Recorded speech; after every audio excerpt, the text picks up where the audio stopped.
indeed essential factor in the equation between us is trust.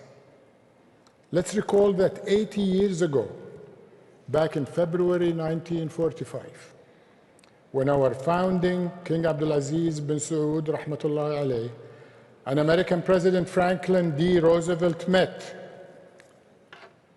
And following that, a lasting relationship of mutual trust was established. This trust grew over the decades as hundreds of thousands of Saudis lived, worked, and studied in America. I'd like to think that the majority of Saudis in this hall have gone through that.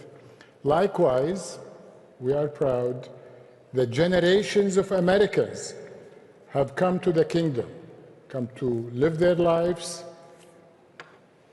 advance their careers, and contribute to our economy and societies. As a result, ladies and gentlemen, when Saudis and Americans join forces, very good things happen. More often than not, great things happen when those joint ventures happen. And ladies and gentlemen, it is that unshakable trust and partnership approach, forged over the years and tested by time, that underpins our gathering today as we prepare to shape a future of boundless opportunities, as we share information, exchange ideas and perspectives, join forces, and work together to build a better and even brighter future together. Thank you for your attention and for being here with us in this forum.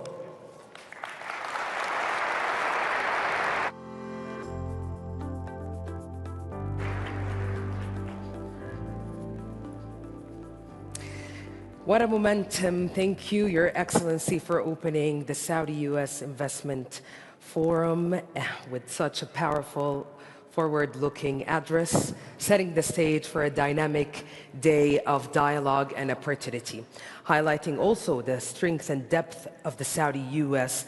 partnership. And now, ladies and gentlemen, as we move forward, today's program will feature leaders and change makers shaping global economic landscape, from innovation to investment, energy to finance. We have each session designed to spark ideas, forge and foster collaboration and drive progress. And with that, it's time to begin our first panel of the day, Striking Balance, Coordinating Fiscal and Monetary Action.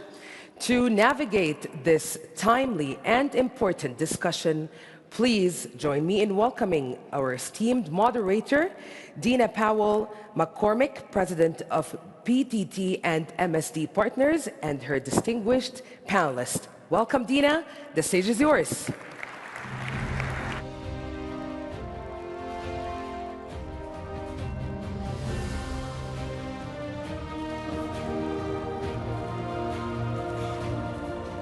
Good morning. Good morning. It's such a privilege for me to be here this morning and to moderate this next panel. Your Excellencies, Your Royal Highnesses, Your Highnesses, I was here 8 years ago for the first summit with President Trump, King Salman, and His Royal Highness. And as Minister Al-Faleh just said, you could feel history in the making.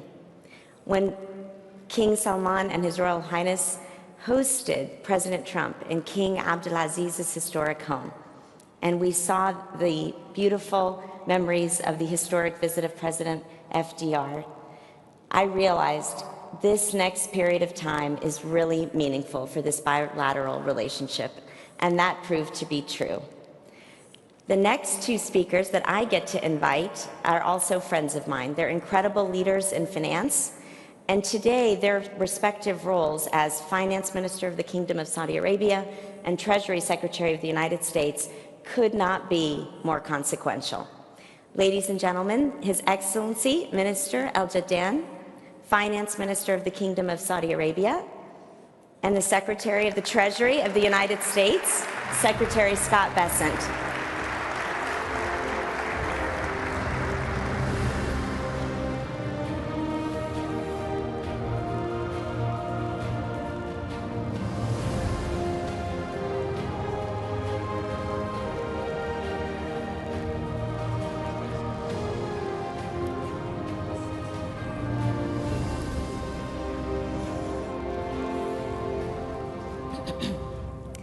Welcome. Such a privilege, as I said, to be with you both this morning. Your Excellency, thank you for hosting us. Thank you for putting on this extraordinary summit with His Excellency, Minister Al-Faleh. You and I had the privilege of working together 8 years ago on some of the extremely important partnerships and business deliverables, and we're really excited to have Secretary Bessent with us, fresh off a flight from Geneva. I'm going to start with you, Mr. Secretary. You have had quite a few weeks and a very important meeting in Geneva, a series of meetings with the Chinese counterparts, and success. It sounds like you have made huge progress in the relationship, and the next 90 days are going to prove to be critical. Can you share a little bit more about the deal, how the talks went, and what you think will happen in the next 90 days? Good. Well, thank you, Dina, Excellency. First of all, I'm going to say it's wonderful to be here. I have a long history with the kingdom. The governor of South Carolina, where I'm from, John West, was the ambassador to the kingdom under President Jimmy Carter. He was a close family friend, so I grew up hearing stories about the kingdom as a child. And then my first proper job in New York City was working for the Olayan Group. So I have a long history with Saudi. And before we go on too, I do want to have a hat tip to our moderator here. Dina Powell is the personification of the perfect internal and external public and private person in the United States. Thank you. Her family moved from the Middle East to Texas. She attended the University of Texas. She's had a major role in the first Trump administration, and now, for now, she's on the outside. So. Thank you. I'm honored. Thank you, Mr. Secretary. I really appreciate that. Thank you. Thank you so much. And yes, so we had a very active dialogue in Geneva this weekend. It was very constructive. Both sides came with a clear agenda, but shared interest. We had great mutual respect. And I think what we were able to establish as President Trump and the administration began the tariff program, we had a plan, we had a process, and what we did not have with the Chinese was a mechanism. So the Vice Premier and I now call this the Geneva mechanism to prevent any misunderstandings, because President Trump and Party Chairman Xi have a very good relationship, but the relationship did not make its way down through other levels of government. So I think the important thing is that after this weekend, we have a mechanism to avoid escalation like we had before. We both agreed to bring the tariffs levels down 115%, which I think is very productive, because where we were with 145 and 125 was the equivalent of an unintended embargo. That is not healthy for the two largest economies in the world. It is not healthy for the rest of the world. So I think we can proceed from here. We have a very good framework. And as I said during IMF week in Washington about 3 or 4 weeks ago, there is a possibility, it's not a certainty, but that, as Ray Dalio might say, we could do a big, beautiful rebalancing. President Trump wants to rebalance the American economy back to a manufacturing economy with high precision manufacturing. I think everyone agrees, including Chinese leadership, that they need to rebalance towards more of a consumption and consumer economy. And the dream scenario would be if somehow we could do that together. And what do you think the next 90 days look like? It sounds like very productive meetings, and now people talking to each other, as you say. Were there areas that you kind of put to the side, or really put everything on the table? I think everything is on the table. We have a very good framework from President Trump's first administration.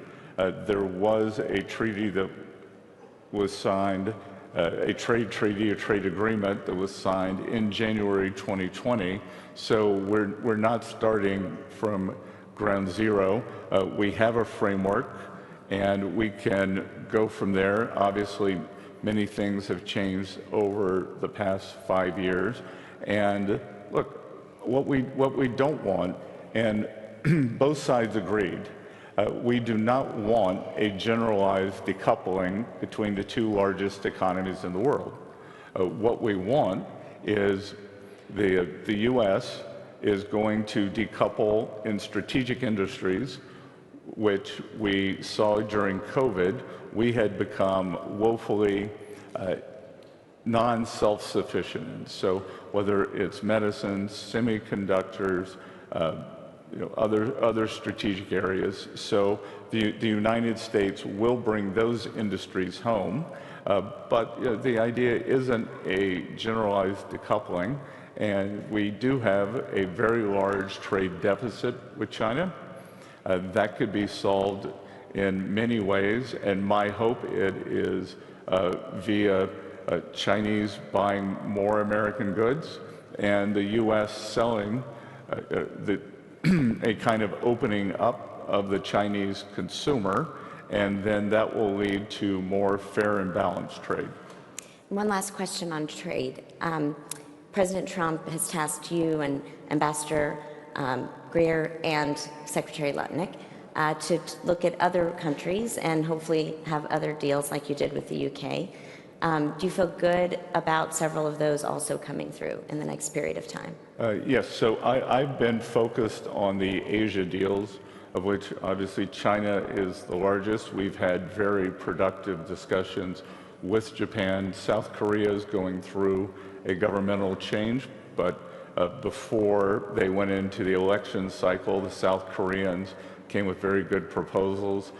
Indonesia, who's a large trading partner, has been very forthcoming. The island of Taiwan has presented very good proposal. Thailand, so things on my side of the world, things are going very well. I think the U.S. and Europe may be a bit slower. My personal belief is Europe may have a collective action problem, that the Italians want something that's different than the French, but I'm sure at the end of the day, we will reach a satisfactory conclusion. Great, thank you.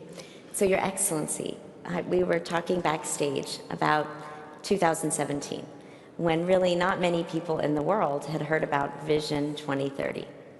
And in 8 pretty short years, it's really remarkable to see all that the kingdom has done in social, economic, and political reform.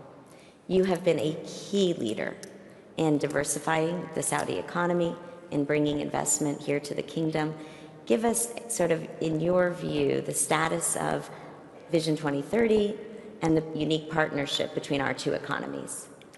Thank you very much, and thank you, Mr. Secretary, for being here and for really insightful thoughts. Before I answer the question, I just wanted to comment on His Excellency's comments. In Washington, I actually pushed His Excellency a little bit more than what I would usually in the IMFC meetings. And actually, there was a lot of wisdom in the room. There was really, it gave me a lot of hope, and I actually spoke about it publicly, saying that what I've heard in Washington, and particularly from His Excellency, gives me a lot of confidence that the world is not as in a chaos or in a difficult situation as a lot of people are seeing it. I think there is a plan, and hopefully we will see a resolution, and we started seeing this. So thank you, Mr. Secretary. And Dina, thank you also for all the support that you provided to the relationship. The Saudi U.S. relationship is, as His Excellency Khalid Falah mentioned, is 92 plus years old, and it gets stronger and stronger every year. And if you just look at the amount of investments from Saudi in the U.S., it's really significant compared to the size of an economy like Saudi Arabia. It's way, actually multiple folds of any other nation, i.e. any other nation we invest in. And the same the other way. There are a lot of investments from the U.S. In Saudi Arabia, and particularly since the start of Saudi Vision 2030, we have seen actually a significant pickup. Saudi Vision 2030, and I'm sure a lot of the attendees here are aware of what Saudi Vision 2030, but in brief, it's really a long-term vision, a North Star, that actually for the last 7-8 years drove significant part of the society, if not all part of the society, towards one goal, which is transforming this nation economically, socially, and financially to a more sustainable path. We were significantly reliant on one commodity for an extended period of time, which was basically so volatile. So you have the booms and busts in the economic cycles, depending on where the oil price is, and that was not sustainable. So when you have a leadership that actually sets a very clear vision, mobilize the nation behind it, people of Saudi Arabia then really owns it, and they see that actually this is their vision, this is their country, this is their transformation. That's what happened. What happened in the last 7-8 years is incredible in a lot of ways, and I'll give just a few examples. I mean, if you look at some of the very difficult structural changes that requires quite an extended period of time, private investment as a percentage of GDP. I mean, this is a structural anchor in any economy, and to shift it, to increase it, takes really ages and decades sometimes.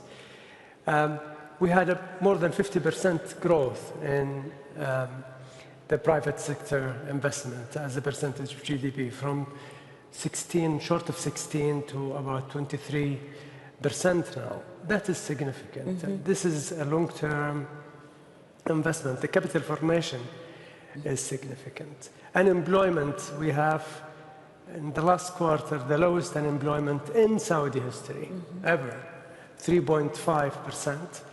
And amongst the nationals, amongst the Saudis, we have achieved our target for 2030 last quarter, which is 7%. Women empowerment is significant. So bringing half of your society to the productive part of the economy is significant, and that drove a serious change. You know, moving from 17% of women participation in the workforce to 36% is a serious structural change. I could go on, but if you look at even, just I'll leave you with one note, in the tourism, which basically then connects to mobility and logistics, etc. Tourism, we had a target of 100 million visits as per the Tourism International Organization for 2030. We achieved that 2 years ago, simply because there were a lot of attractions in Saudi, and then the nationals did not have to travel abroad. They then had significant expansion of local tourism in addition to inbound tourism. So a lot is happening. In the context of, I mean, just reminded by our discussion backstage, a few weeks back when we met in Miami, we talked about what is really happening in Saudi and what kind of investment and investors are we attracting.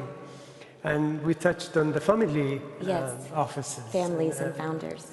And that is significant. And I think having that kind of discussion and just showcasing what is happening in Saudi Arabia to the individuals Yes. in the U.S. is critical, and I think it's an area where we are focusing on. His Excellency Khalid Falih, I think, touched on some of this in his speech. You know, it's so interesting because most of the capital so far has been institutional in nature. And we're seeing at BDT and MSD Partners a number of our families eager to come to the kingdom, eager to actually work with the Olian family and the Saudi families here as well. So that there is this shift that I'm seeing, or not a shift, maybe an addition of capital,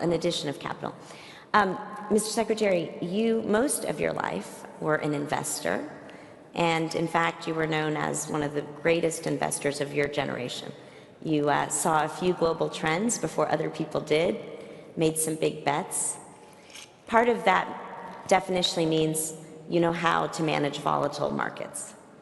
You recently said we should be prepared for some bumpiness as we try to reimagine the U.S. economy.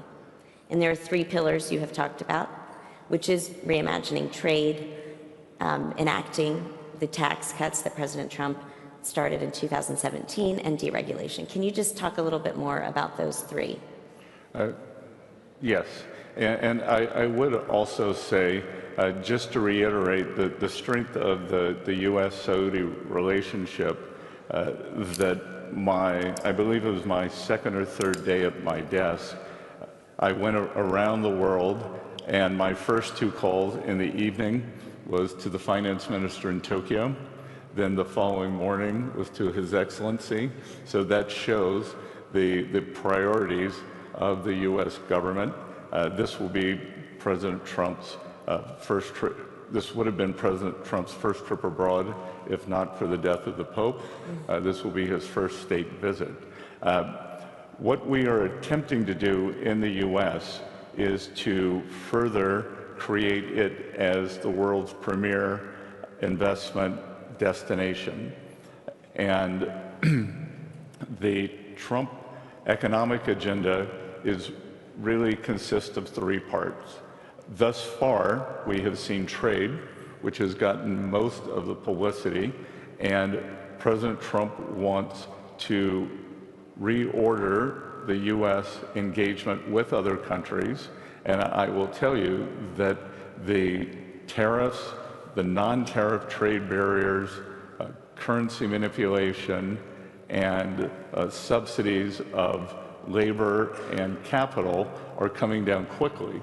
So I am optimistic that on trade, we could actually see more frictionless trade globally. The second part of the agenda, which is moving better than I would have expected, and as a newcomer to Washington, I would say that it was my highest level of anxiety, was the tax bill. The 2017 Tax Cuts and Jobs Act was not passed until December, just before Christmas of President Trump's first year. I believe that we will have it passed this summer, and we will make the 2017 Tax Cuts and Jobs Act permanent. We will add more features that are very friendly to capital. We're going to bring back 100% expensing. If you build a factory, in the U.S., you can expense it immediately.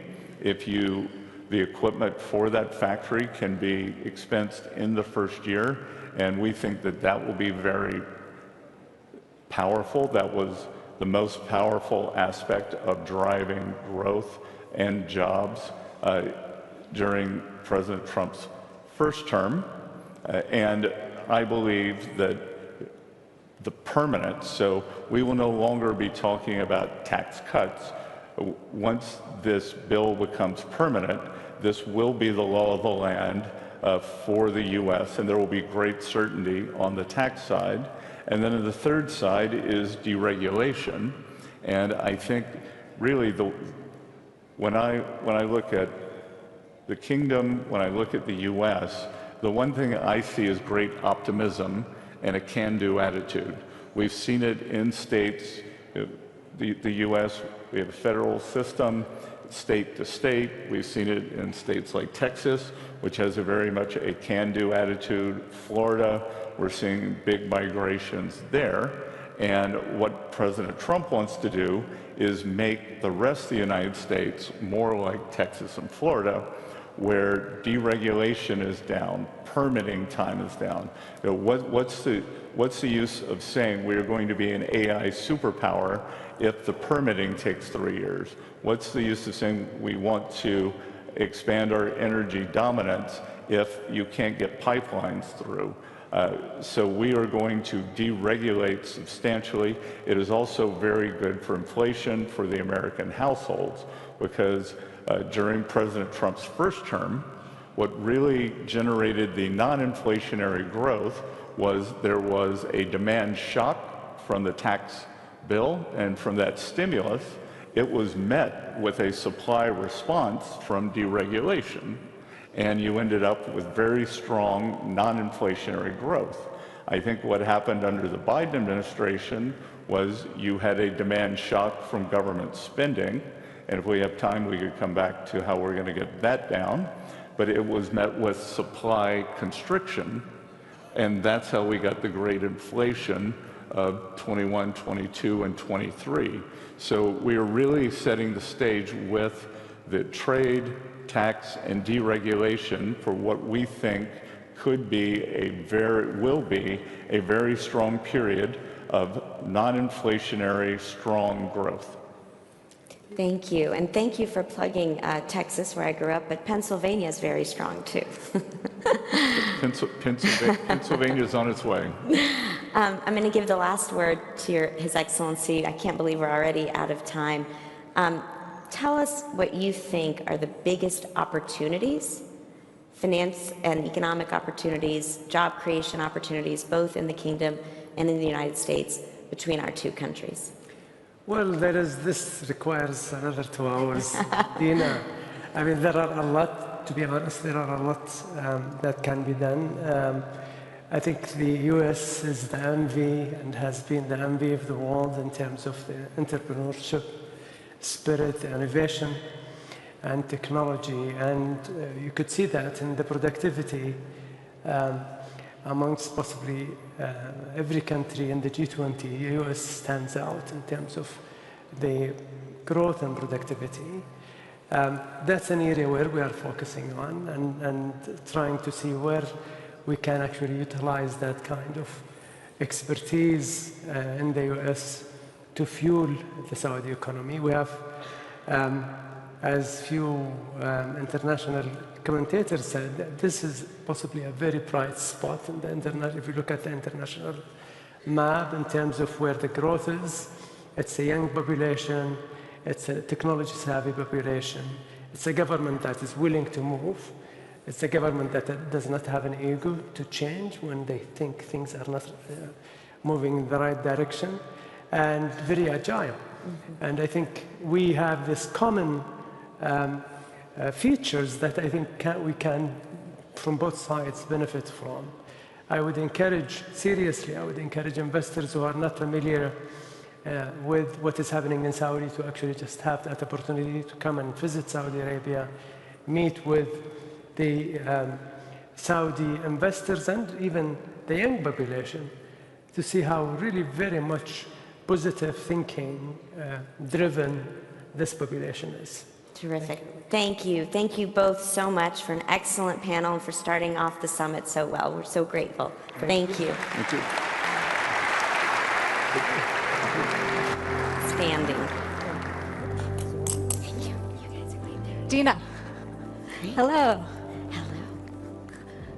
Hey, Sarah. We're excited for your next panel. I know Thank you're going to be you. speaking with some industry titans. I just wanted to welcome you over here. And while they're setting up, ask you what your impression is, because you speak to so many leaders and you're very plugged in the investment world. I'm curious how you see the evolution of the U.S.-Saudi relationship, how it's changed over time, and where you think it goes in the future. Sure. Well, I mean, as you just heard, just a great articulation. of the vision that the kingdom has. And frankly, the results speak for themselves in terms of Vision 2030. You heard Secretary Bessent affirm how important the U.S.-Saudi bilateral relationship is. And I just think you're going to see that continue to grow. You know, these things take time, you know, the kind of economic, social, and political reform that we're talking about. But as we often hear, it's in the best national security interests of the United States that these reforms are implemented and that the kingdom is as strong as it can be and that it's a strong ally of ours. And I know that's your expertise. Another fact that I took out of your conversation was His Excellency updated the labor force participation for women 36%. Back in October, I spoke with him at FII, it was 30%, so that just dramatically changed. Well, you know, there's a lot of focus on that, and one of the things that you see when you go around the kingdom, the number of women not only working in large institutions, but as female entrepreneurs. Well, we're excited for your next panel, and I'll let you take it away. Thanks, Sarah.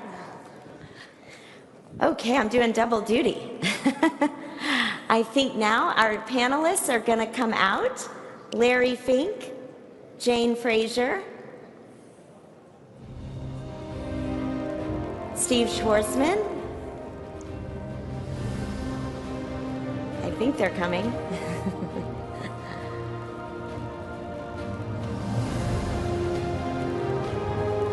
There you are. Please, how are you? Great to see you. Good to see you. Great to see you.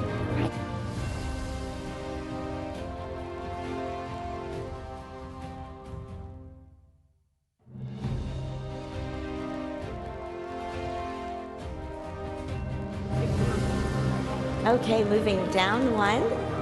Yes. Oh, okay. At the end. I'm sorry. We're taking. We're back here. As the first seat. Okay. Thank you. Yeah. Thanks so much. It's hard to get a number of people all organized. Wow. How about this incredible panel? Thank you all so much for joining us today. Hello, Your Excellency. Hello. How are you? It's great to see you. We started off with a pretty incredible presentation from the Secretary of Treasury and His Excellency Finance Minister El Jaddan. And now we want to talk a little bit about how these great goals are implemented, actually implemented in the world of finance and in the business sector. Larry, I'm going to start with you. Because I remember coming to the kingdom with you in 2019. I think you had one of the BlackRock board meetings here, perhaps, and you invited a few others to come with you. And you, I would say, were one of the first leaders in finance to really see the opportunity in the kingdom. What was it you saw? How do you think things are going? And what worries might you have or challenges? Well, it's great to be here. Thank you. Thank you for inviting me.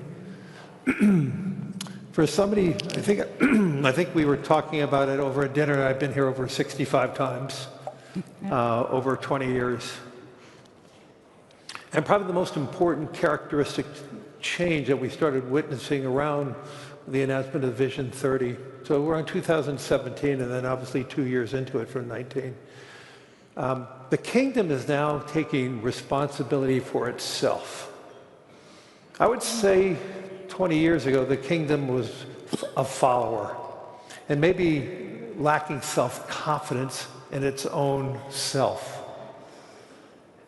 And I think around the Vision 30 was really a statement around taking control, taking responsibility, broadening the economy from just an oil-based economy, but expanding from upstreaming and downstreaming, but then beyond, focusing on things like tourism, focusing on the expansion of its capital markets. And so it was very clear to me that the emphasis on 2030 was really a statement to the world that we're going to do it ourselves, that we're going to build our economy, and we're going to build our economy in a way that we are taking control, but importantly, an economy that will be entering then beyond the 21st century to becoming a global leader. And if you look at the details of what Vision 2030 is bringing to the kingdom, is advancing the kingdom to become one of the leading economies in the world. And through the execution, we could see the kingdom being in the top 10 of the largest economies in the world. From an economy that was not even considered one of the advanced economies.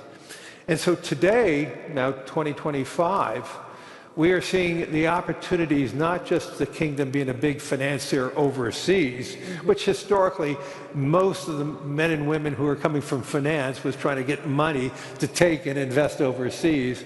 Now what we are seeing is huge opportunities in investing within the kingdom. And I think that is a great example of the transformation from an economy that was an exporter of capital. That economy still remains to be an exporter of capital, as witnessed about the amount of capital that's coming into the United States. But the kingdom now is a great destination for capital. And all of us have now built more resilient offices here. We have investment teams who are creating products now to invest here in the kingdom. And I do believe the opportunity for the kingdom to expand its capital markets to become one of the leading capital markets of the world can be one of the big statements of lifting the kingdom way beyond 2030. Well, I'm going to get a Saudi perspective from His Excellency. I think Larry's right. There was this enormous boost of excitement, interest, but I think some of the markets within the kingdom were still growing. Capital formation, the kinds of products that actually needed to be built in order to implement some of this growth, particularly from a capital markets perspective. I think you have done a great deal of that now. Thank you very much for the opportunity. And yes, I think the kingdom has marched through with all of these objectives. And to be in the beginning, and I think Sarah is very close to that, the stock market in Saudi Arabia was a very limited one, and now it's one of the largest. It's the seventh, I think, market. We have advanced in diversifying the economy, be it in terms of government revenues, or be it in terms of the exports, or in terms of the domestic production itself. All of these we have done. I mean, if you look at what is happening in the tourism industry, for example, a society you remember probably when you first visited was, relatively speaking, a closed economy. Now, tourism is huge. Women's participation rising from negligible number to 36% participation rate.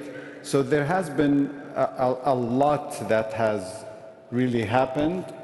And in the world of finance, we are contributing our share, but also our economy now needs more because our ambitions are much greater than they were in the past. So we do rely on bankers and financiers, and we rely on those who develop instruments that are useful for our operations. For example, from the Islamic Development Bank perspective, where our bread and butter is basic infrastructure. We need those joint operations. We need that co-financing. I mean, we just signed a couple of months ago to participate in the Rogon Dam in Tajikistan.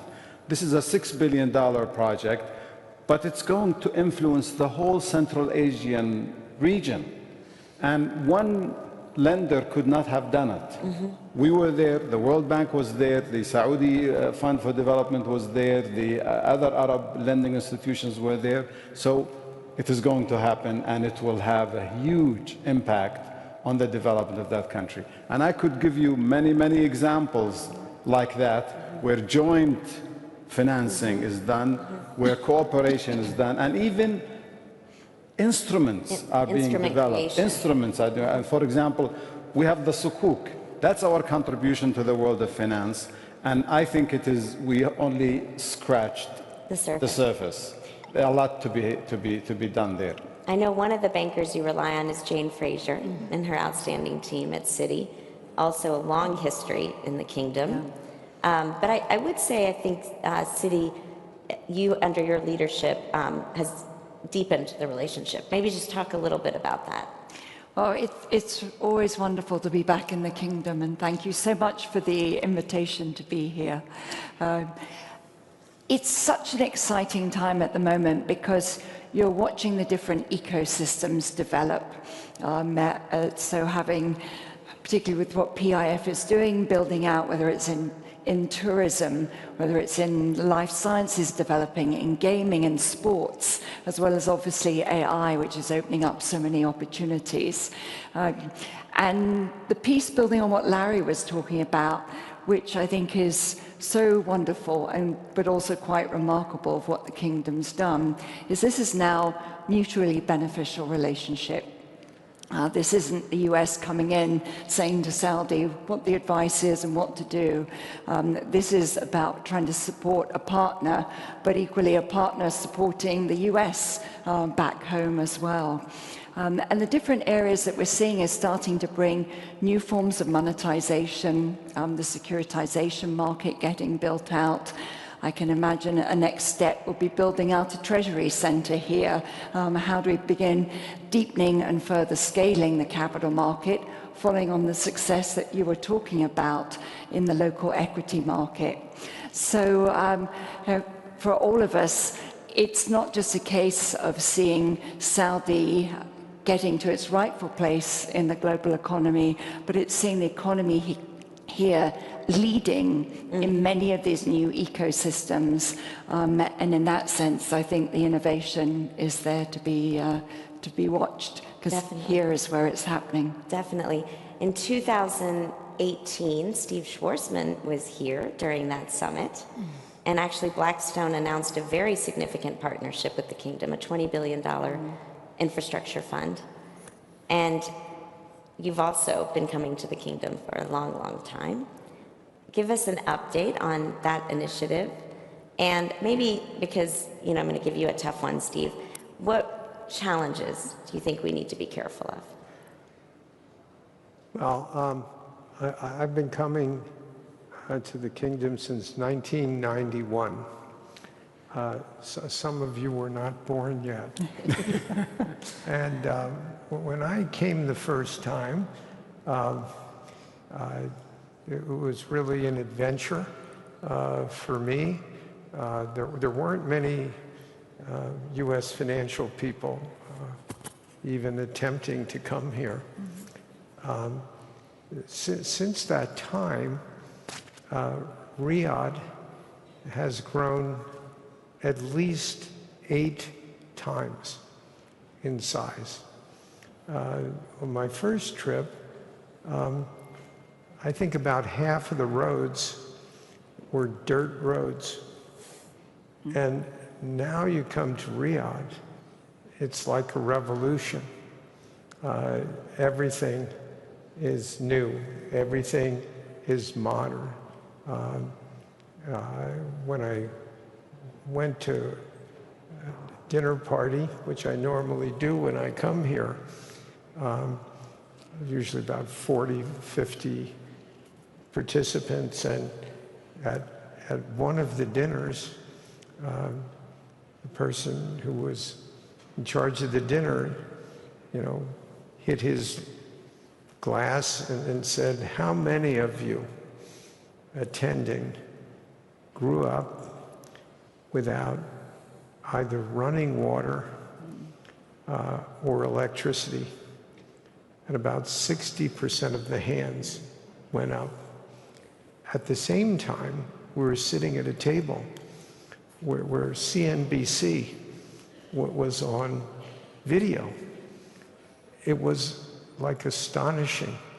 So the progress that I have seen in my professional life at the kingdom is like unbelievable. And I was on stage when, with the Crown Prince, there were like 3 of us, when he announced the initiative 2030 and all the things that he was thinking about. It was one of the most ambitious projects I'd ever heard of, could imagine. And I said on the stage at that time, you're going to accomplish a lot of these things, but like all great visions, you know, some of them won't quite happen, and you can't get discouraged about that, because that's the nature of major change.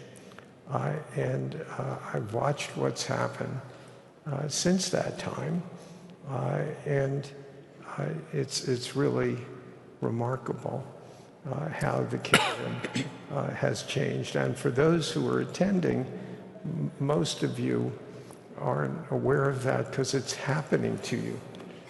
But for those who will come a few times a year, we can see these huge changes. Yep. Sarah definitely was not born in 1991. And how impressive is it that she is the head of Tadawul, and frankly, that it has grown so much under you, under your leadership, very nascent, very difficult, choppy waters. You know, you have not only created the market here, you have really made it the 7th largest exchange in the world. Thank you, Dina. I think I'm very proud to say, with continuous excitement, that now in 2025, 7-8 years into Vision 2030, that this vision has turned Saudi Arabia to a reliable, investable destination. And this is proven by numbers, and I think this is just the beginning.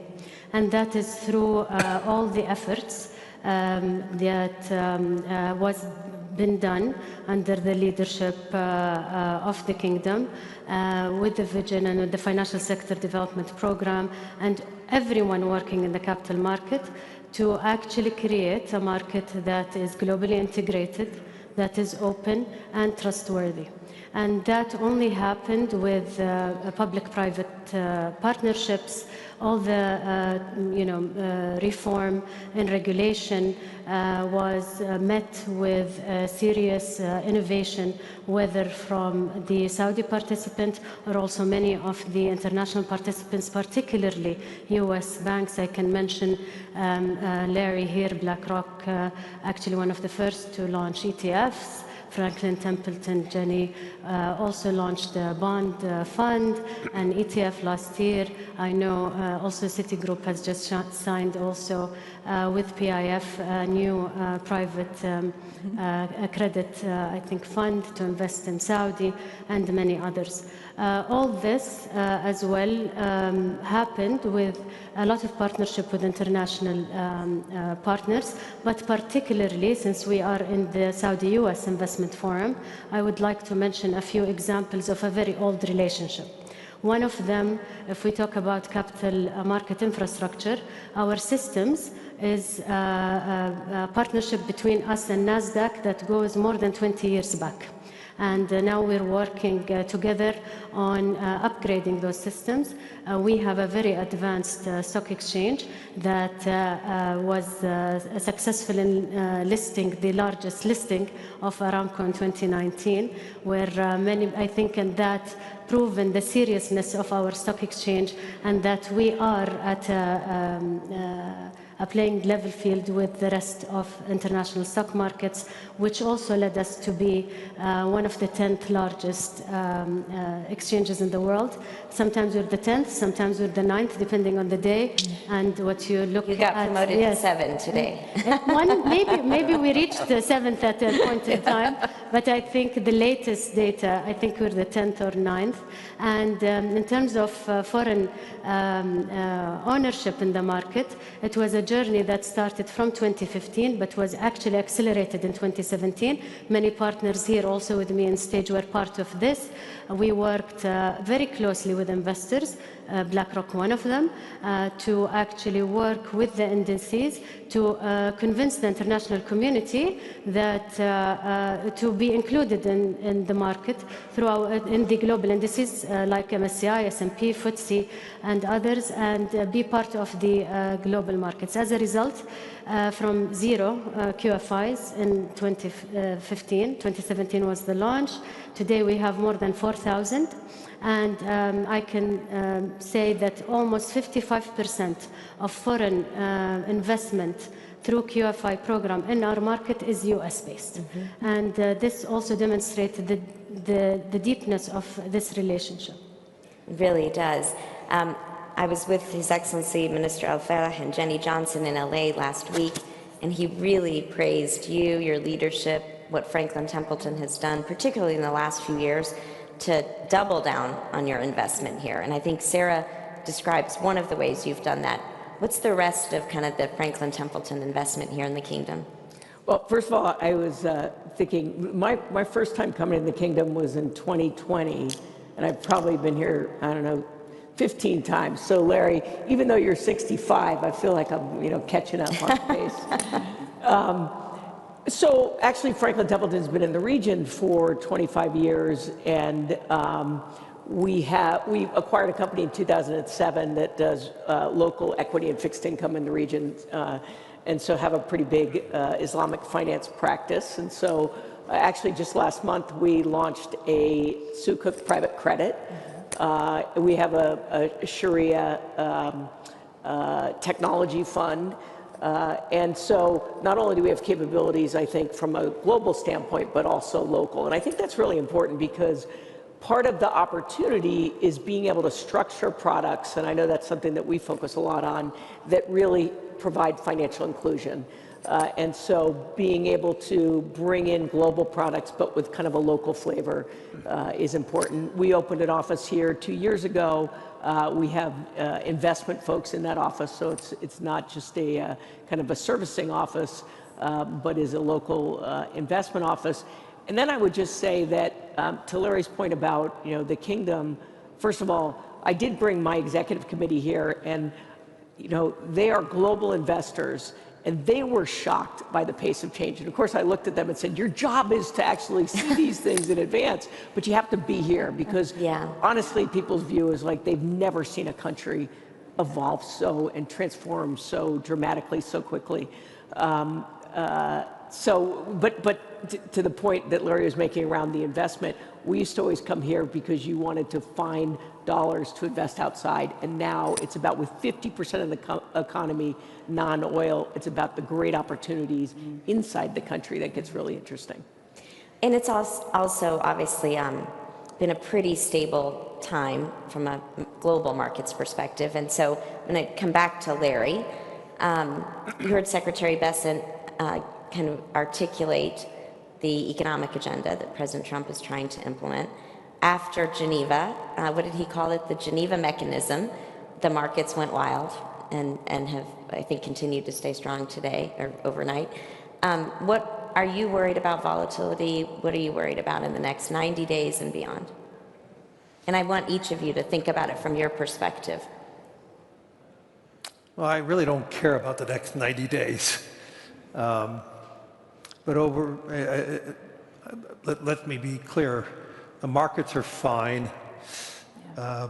Great opportunity to be long-term investors. Yes, there's going to be a lot of volatility until we have greater certainty as to what is the new equilibrium. And we're learning that the equilibrium is probably sooner than we thought maybe 2-3 weeks ago. Can you define equilibrium?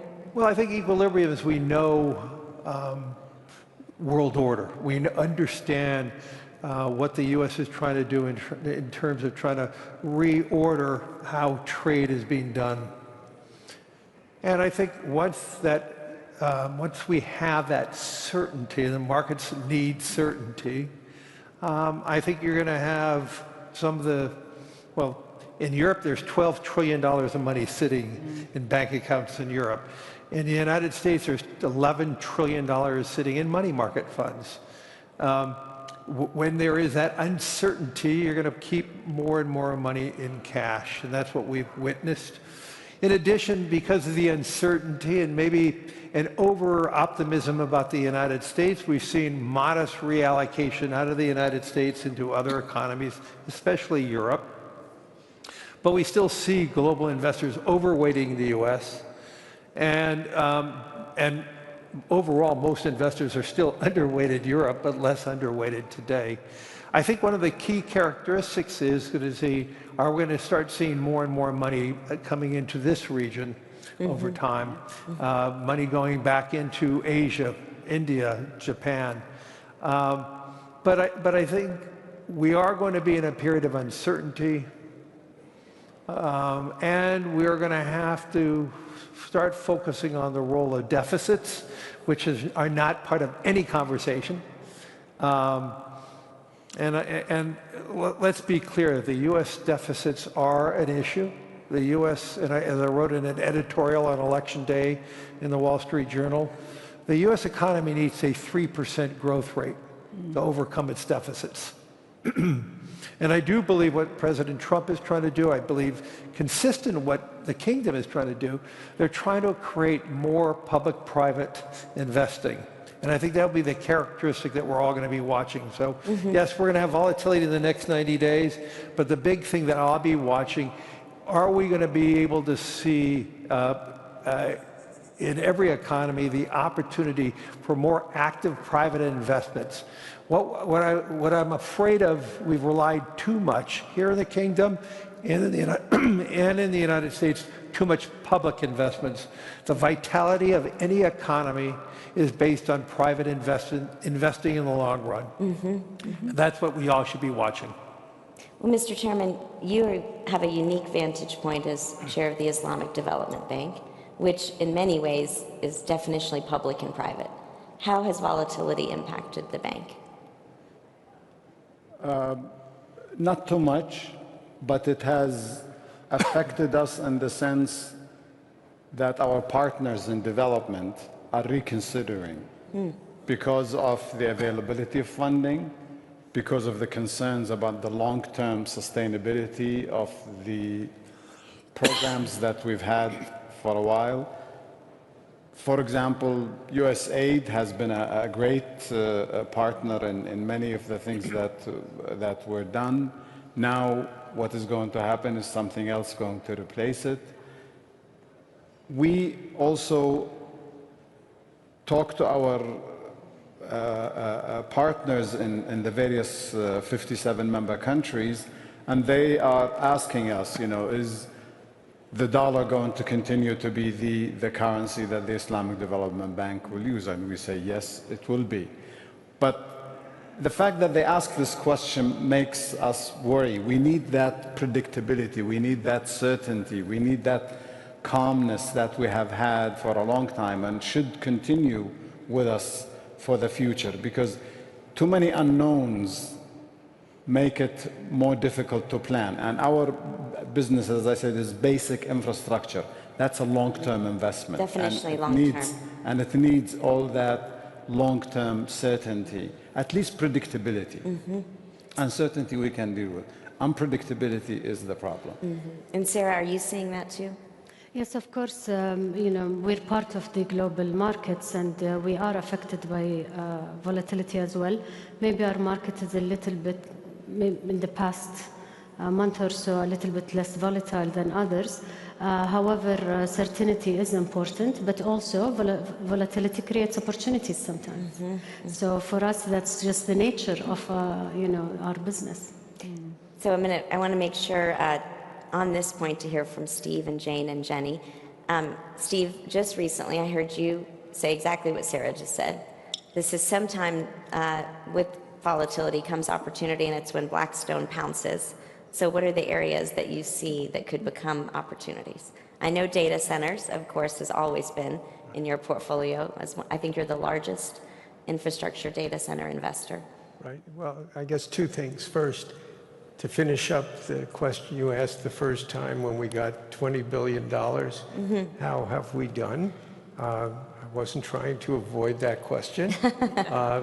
We've earned 17.5% compound. When we set up the deal with our friends at PIF, we were expecting to get 8-9% normal infrastructure types of returns. So we made a mistake. We're close to 100% over what we expected.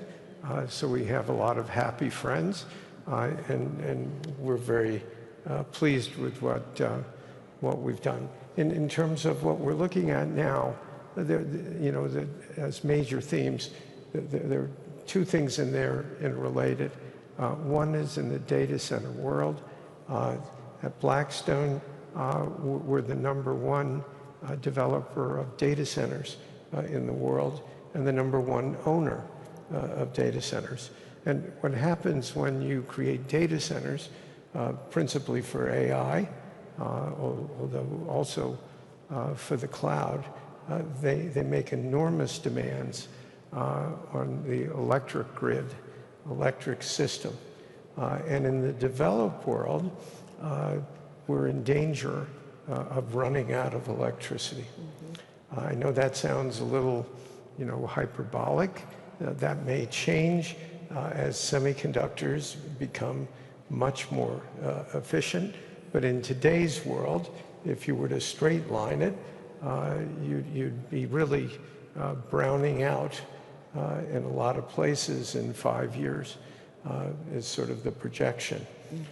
And so this provides enormous opportunities globally to deploy money at what will be much higher than traditional kinds of returns, whether it's for utilities or all the equipment that you need. Because in the United States, for example, there was no growth basically in electricity over a 20-year period. Now we're moving into a world where it looks like it's 3.5% to 4% growth. So that anything you buy that was priced for no growth world will become worth much more money as you go into a growth business. Jane, you're equally optimistic, and certainly, as I said earlier, the families and founders that we work with are wondering, is this the opportunity? And what regions and what industries, particularly families and founders? Yes. So for the families and founders, I think there's a quite remarkable opportunity, because in volatility is the opportunity for those who get on the front foot and seize the moment.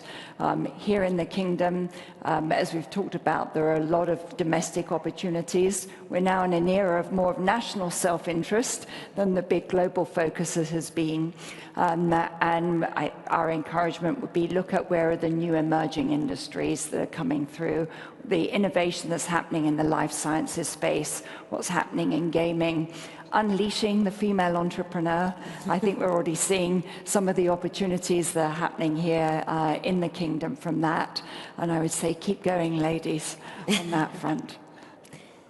Jenny, can you close us out? And also the voice of the retail investor, if you will. What is volatility? How is volatility impacting? I'll say 3 things. One is, look, it is difficult to have a good risk-adjusted portfolio in times of market concentration like you have with Magnificent Seven, right? And so whenever there's volatility, there's a reset, and that's when active management, I think, thrives. So that's number 1. Number 2, in the alternative space, permanent capital in times like this is a really good thing. If you're in a project, you have the ability, people don't run for the hills, they stick invested. And then the third, because there's been so much money invested in permanent capital, I'm a big believer in secondaries private equity, because there's so many who need liquidity, and it's a great time to be in that space. Definitely. Well, again, too short of a time. You all were terrific. Thank you so much for your perspectives. And can we give our panel a round of applause, please? Thank you. Great job. Thank you very much. So good to see you. So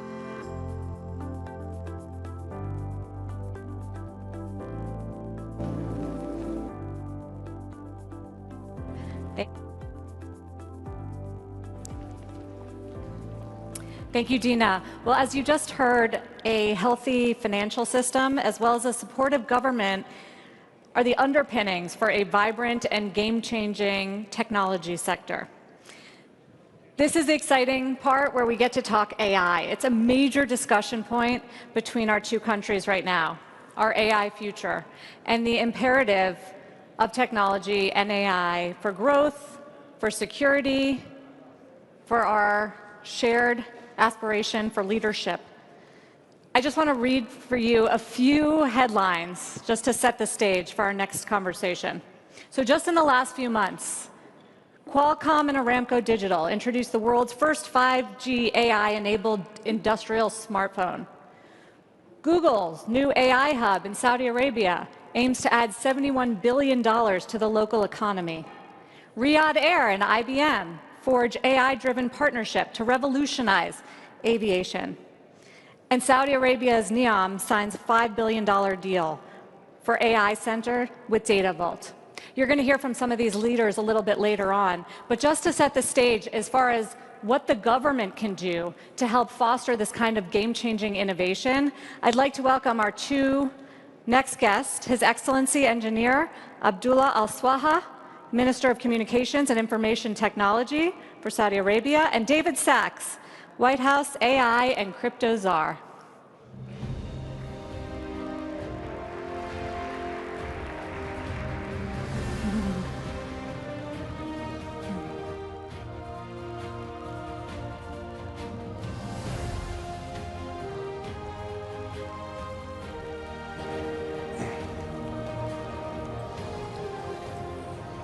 Now I'm sure we can give David Sachs, the czar of AI and crypto for the President of the United States, a better welcome than that. Can we get a bigger room?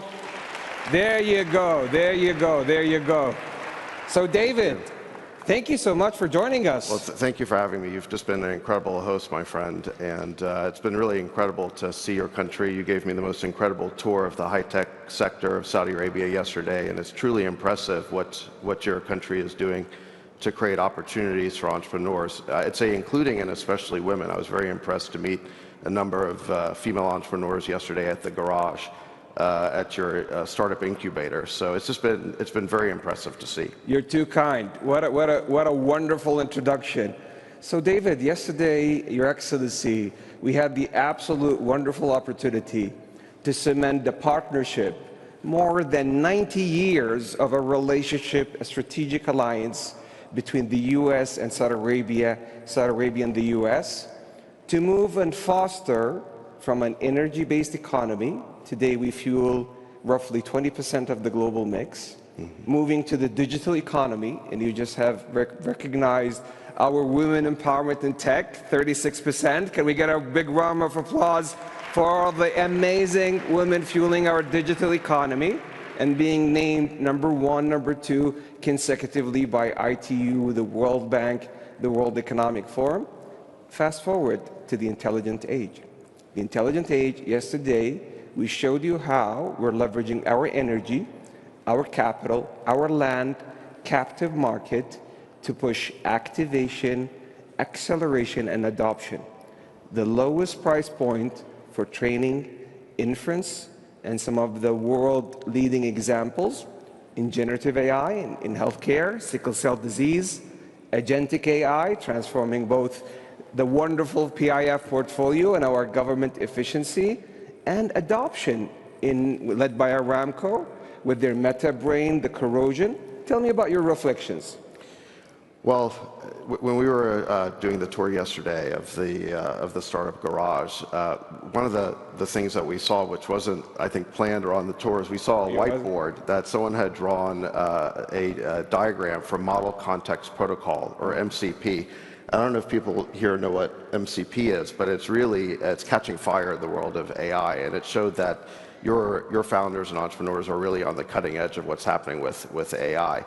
MCP is a new standard that allows agents to talk to existing SaaS applications or any kind of application, and it's really going to enable this agentic future that I think is the next big wave in AI. So the fact that someone had just was scribbling that out on a whiteboard showed me that. Trust me, that wasn't planted there or orchestrated. That was organic. It shows you the depth and the breadth of the technical capacity that we have, led by our youth and women. Yes, and I could tell that there's a founder who is building an AI agent there who's really on the cutting edge. And I think this is the kind of thing we need to enable and to want to support.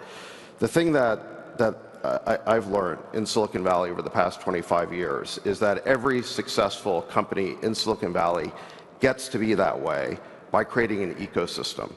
And the most powerful companies in tech are the ones that create the biggest ecosystem. In fact, they do that by creating a standard. They want everyone to build on top of them. They create app stores, things like that. In fact, they're able to build these ecosystems without even having any lawyers involved. There's no need for a contract. You just publish an API and people will build. And I think in a similar way, the United States needs to encourage the world to build on our tech stack. You know, the first week that I became AI czar for President Trump. I love that, AI czar. It's a big title to live up to sometimes. But the president challenged us and he tasked us. He said, we have to win the AI race. The United States has to win the AI race. And every day I think about... Win with the kingdom. Well, I'm about to get there. And I think about how is it that we do that? How do we win the AI race? And the answer is that we have to build the biggest partner ecosystem. We need our friends like the Kingdom of Saudi Arabia and other strategic partners and allies to want to build on our tech. And yet, over the past few years, that's been the opposite of the approach in Washington. The Trump administration just announced that we'd be rescinding what's known as the Biden diffusion rule, which was a rule that came out in January. Can we get a thank you? Because it's about diffusion, adoption. Yes, the Biden diffusion rule came out in January, and it literally restricted the diffusion or proliferation of American technology all over the world. Now, the original reason for this diffusion rule is that we have a policy of not wanting our advanced semiconductors to go to what are known as countries of concern. But there's only a very, very small number of those countries. And really, we're talking about, you know, America's central competitors in the world. It was never intended to capture friends, allies, strategic partners. And yet, out of this, I think, desire to try and prevent diffusion, what Washington sought to do was create a regime restricting the transfer of data centers, of data center technology. Now imagine if, you know, let's take this. Imagine if Washington had created a diffusion rule for the iPhone because it was worried about bad guys somehow getting a hold of iPhones, and every iPhone transaction had to be licensed in Washington. This technology would not have spread all over the world. And the diffusion of iPhones is a very good thing for the United States of America. I think in a similar way, we want our technology to diffuse or to spread. We want people to use it. We want to become the standard. And I think that in Washington, that mentality has, I think, been sorely lacking over the past few years, but we're going to bring it back. Well, this is a general purpose technology, and you can't leave people behind. Yes. Folks are going to get these chips a way or another, but you need to make sure that there are safeguards and guardrails to make sure that there is no technological diversion.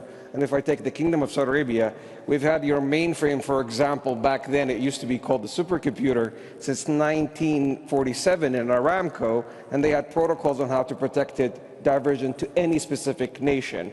And I couldn't agree with you more, my dear friend. It's all about the diffusion. This is how you create stickiness with your clients, with your partners, how you can create success, and how can you scale up this trillion-dollar business, soon to be multiple of trillion dollars.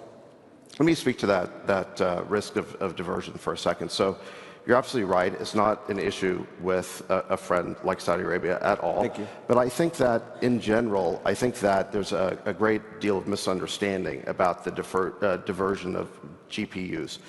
People tend to think that these things are like diamonds that can fit in a briefcase or something like that.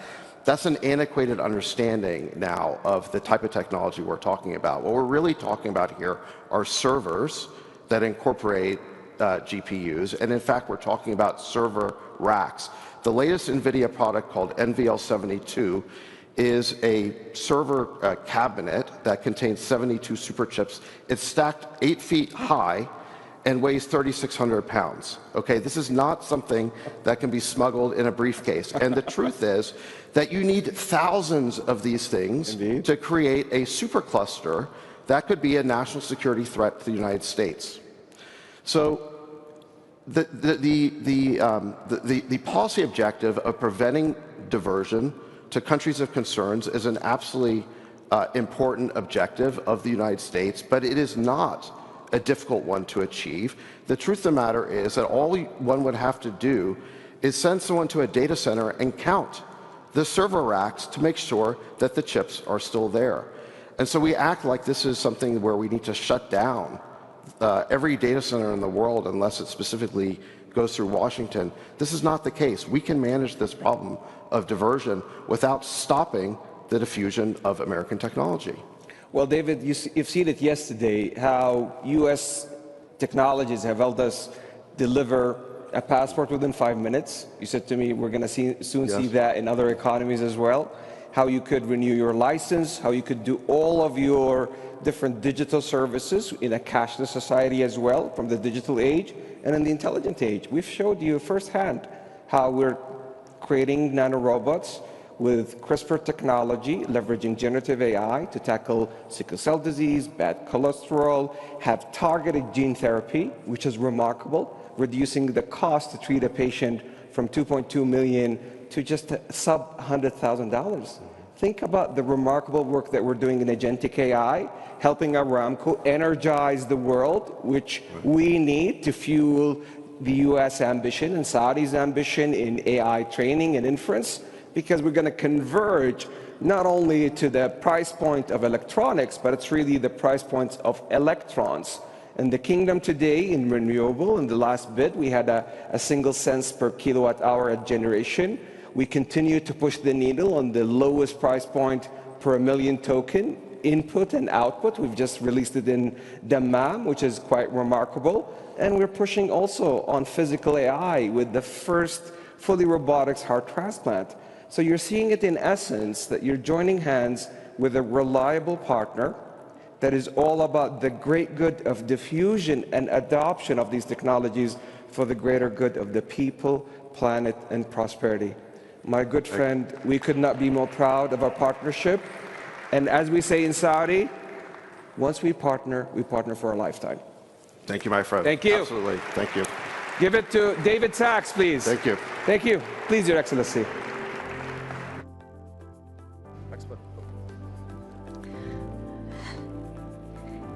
Thank you very much. Great conversation. One thing that I took away from David's comment that I think helps set the scene for our next conversation is we need to build on the U.S.'s tech stack. And that's been one of the messages from this administration, really, when it comes to a number of matters. America First is not America alone, and so there is ample room for partnerships, and we've already seen that blossom in the world of technology and AI. And that's what the next conversation is going to focus on. What role do U.S. companies play? You're going to hear from semiconductors, hyperscalers, an investor on what they look for in a partnership between companies in our technology industry. I think some of the key questions: what can the government do to help foster this innovation? Another key question out there is, how do you evaluate your partnerships from a sovereign perspective and then also from a private sector perspective? I'd like to welcome our next panelist to the stage. Please welcome Alex Karp, the co-founder and CEO of Palantir; Arvind Krishna, CEO and chairman of IBM; Ruth Porat, President and Chief Investment Officer of Alphabet and Google; Ahmed Al-Khwaider, EVP of Technology and Innovation at Saudi Aramco; Cristiano Amon, the CEO of Qualcomm; Rajit Nanda, the CEO of DataVault; Marcelo Clare, the founder of the Clare Group, and I am going to join them right in the middle of this very robust panel. Welcome, everybody. Nice to see you.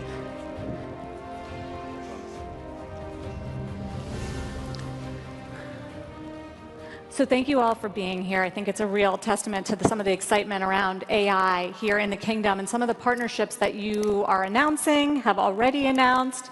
Cristiano, I'll start with you because you have one with our friend here at Aramco, and I think are announcing more, but are not ready to talk about that yet. But just tell us what attracted you to the kingdom and how it's working out. Look, one of the things we're really excited, I think we're at a stage at the industry, we spend a lot of time creating AI, now AI is going to production. And the applications really on industrial is incredible. So one of the things we're doing over Aramco as a leader in oil and gas is really how to use AI at the edge, connecting all of their assets with intelligence, for connectivity with AI. And I think this has been really transformative when you think about industrial. And the next step is really physical AI, understanding of the physical world. That's a lot of application robotics. I think we're just at the beginning, and I think the opportunities in the kingdom is really tremendous.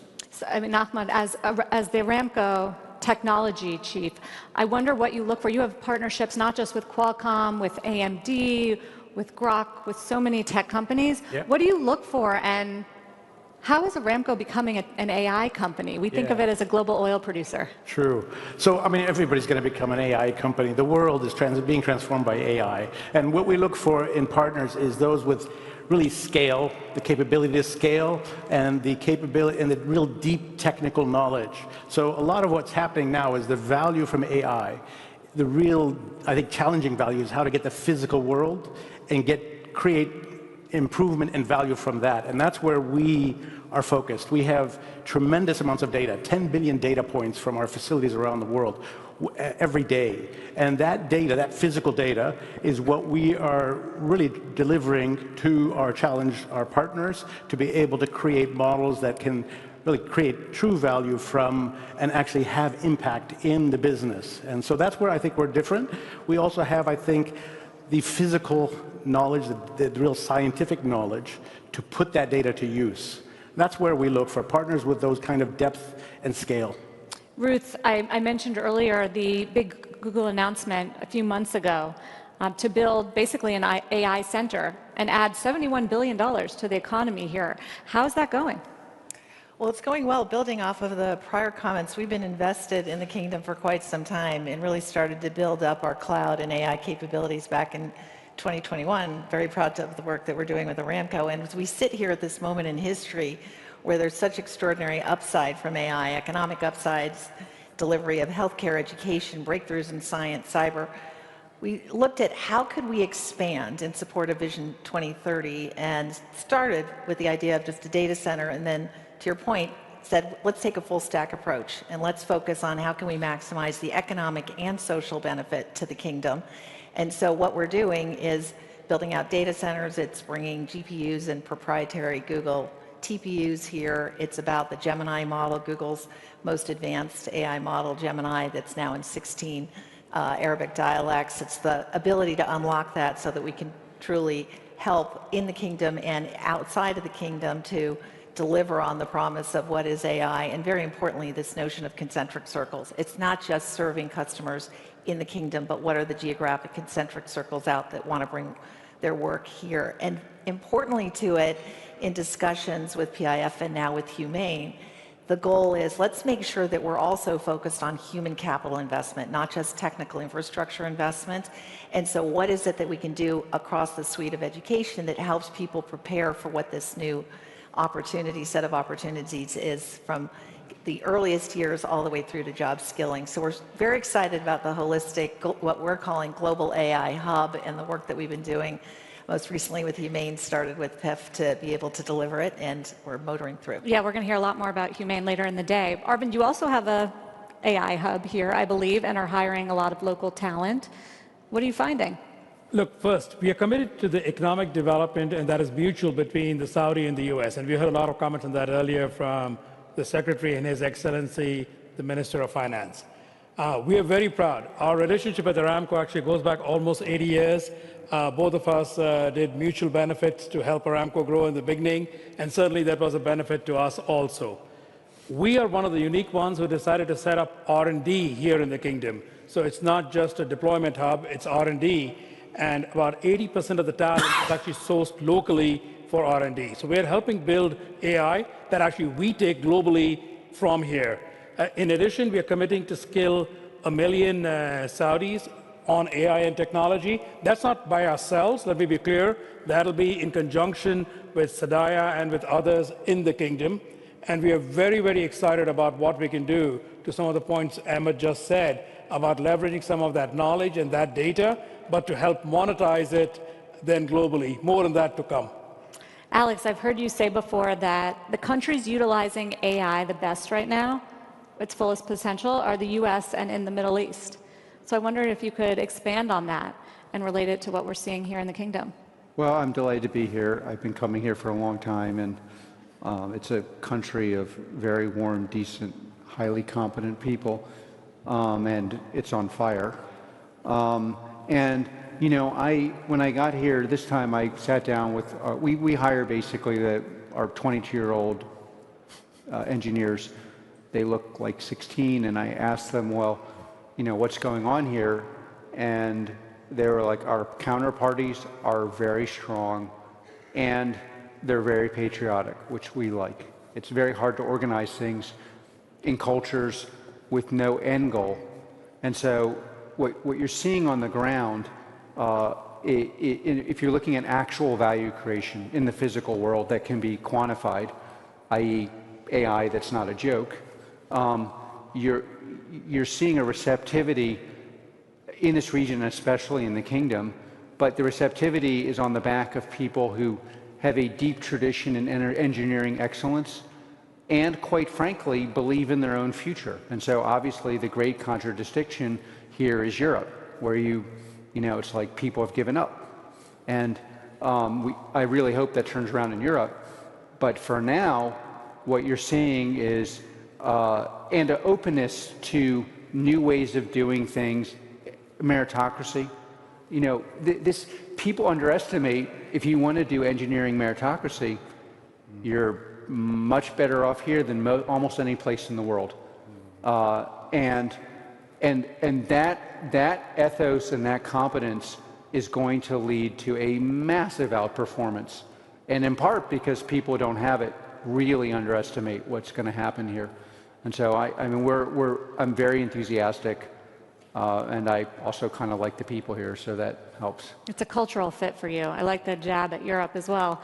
Rajit, how are you building the infrastructure in the country to do this?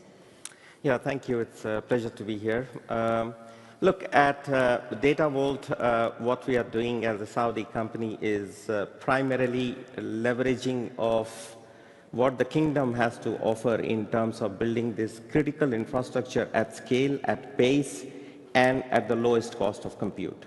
What we need to recognize that the whole AI boom will lead to the convergence of the price of energy with the price of compute.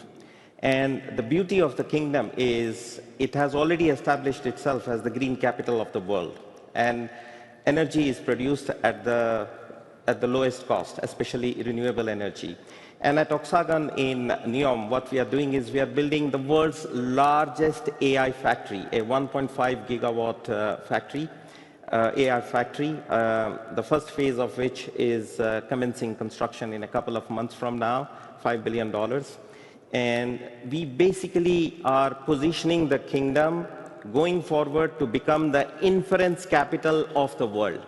And the speed and the pace and the political will, all of them converge to make this reality happen. So I think the socio-economic transformation that the kingdom has been seeing for the last 9 years is now translating into what I call the digital transformation, making it the digital hub of the world in years to come. Thank you. Marcelo, you also have deep roots here, back to SoftBank days, and now you're on the investing side. Well, you've always been on the investing side of it, but how do you evaluate some of these partnerships and opportunities when you're looking at a market like Saudi Arabia? So I come from the other side, not from the technology side, and what we've been focused is how can we grab incumbent and actually apply AI to generate most of the value. And the way we look at the world is quite simple, right? We think AI is by far the largest opportunity to create value in our history. thank God there's so many companies who are investing hundreds of billions of dollars, what I like to say, create the AI factory. And then it's up to us to grab that and apply it to real-life companies. And one of the use cases that I'm focused on is, as you know, I'm the largest independent shareholder of T-Mobile, and we've been able to, I would say, pretty much start transforming the company, and we're publicly said that we will increase profitability by $10 billion from 2023 to 2027. And the magnitude of this is, it took us over 120 years of the United companies to make $30 billion, and in 3 years we should be able to grow that by basically eliminating all customer service, eliminating most of our stores, building our network differently with some partnerships we have in NVIDIA, and the partnership with OpenAI. Now, what do I like about this is now we build a center of excellence that's capable of replicating that in other companies, and we're in advanced discussions of a lot of the large enterprises in the kingdom of how can we help them become more efficient. In the few minutes that we have left, I want to do a lightning round because we have such good leaders here on technology. So if you could do a brief, what excites you the most about AI right now? A use case, something you're seeing technologically. Ruth, go for it. I would say AlphaFold. My colleagues Demis Hassabis and John Jumper won the Nobel Prize for this in the fall. It is predicting protein structure for all known proteins on the planet. Single biggest contribution to drug discovery is the way it's described.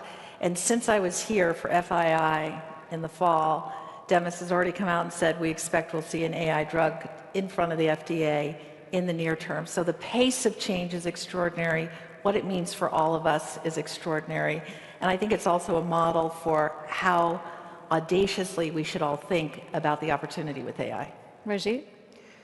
I would say the geoeconomics of what the kingdom has to offer to the entire technology super cycle that we are about to embrace.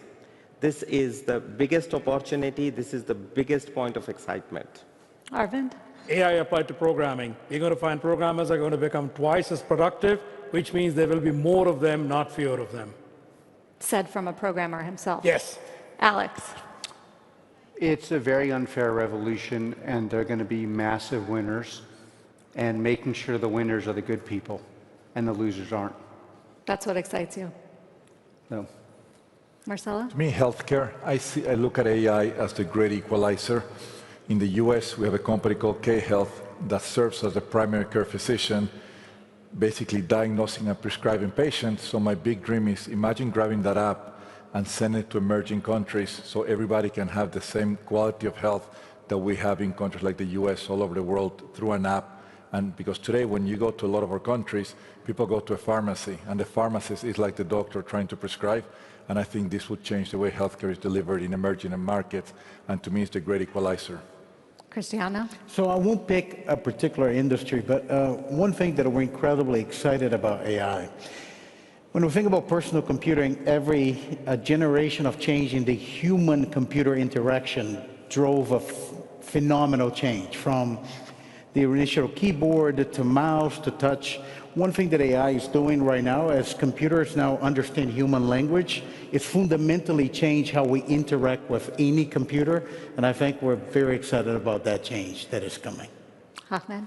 Yeah, I think the things that excite me the most are kind of in the research area. So the ability to do, discovery, and AlphaFold is a perfect example, but I'm talking about maybe, for example, the physical chemistry world, material discovery.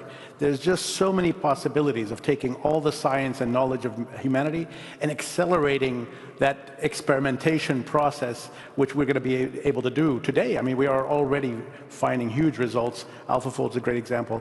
In the physical chemistry world, we're also working on things. And as we bring robotics into this and embody AI, then that last bottleneck of taking the AI to the real world is going to accelerate discovery and the change of this world. I'm going to do one more lightning one because you're all here, and I think everyone's very interested to hear from you. The one thing you would watch out for or be concerned about as we dive into the AI future is what, Alex? It's very dangerous, and if the dangerous bad people get the upper hand, which is possible because a lot of it all looks the same, and some of it's a joke, and some of it's not, and some of it's deadly, we will have a world that is not the one we want. And it's not inherently good. That's where I basically disagree with most people, even on the panel. It is good in the hands of good people. It's not inherently good. It's a dangerous weapon. Is it in the hands of good people? Well, it will be. Okay. You. Arvind? Keep innovation open. You don't want to confine all the victories to only a few players. Rajiv? Under-regulation versus over-regulation, which is a little bit building on what Arvind just mentioned. If you want to foster and stimulate innovation, you have to play that balancing game very, very rightly between under-regulation and over-regulation. Where are we right now? I think different parts of the world have a different situation. I think US is a little bit under-regulated. EU for sure is heavily over-regulated at this point of time, but okay, at some point the twain will meet. Ruth? I actually think there's an interrelationship between these 2 points, because I very much agree with Alex. The phrase we use at Google, consistency, is it is imperative to be bold and responsible.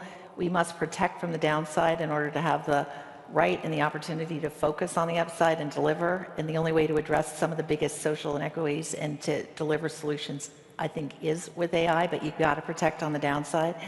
The risk if we over-regulate is that those who aren't regulated can get ahead, and in particular areas like cybersecurity, which many of us on this panel are focused on.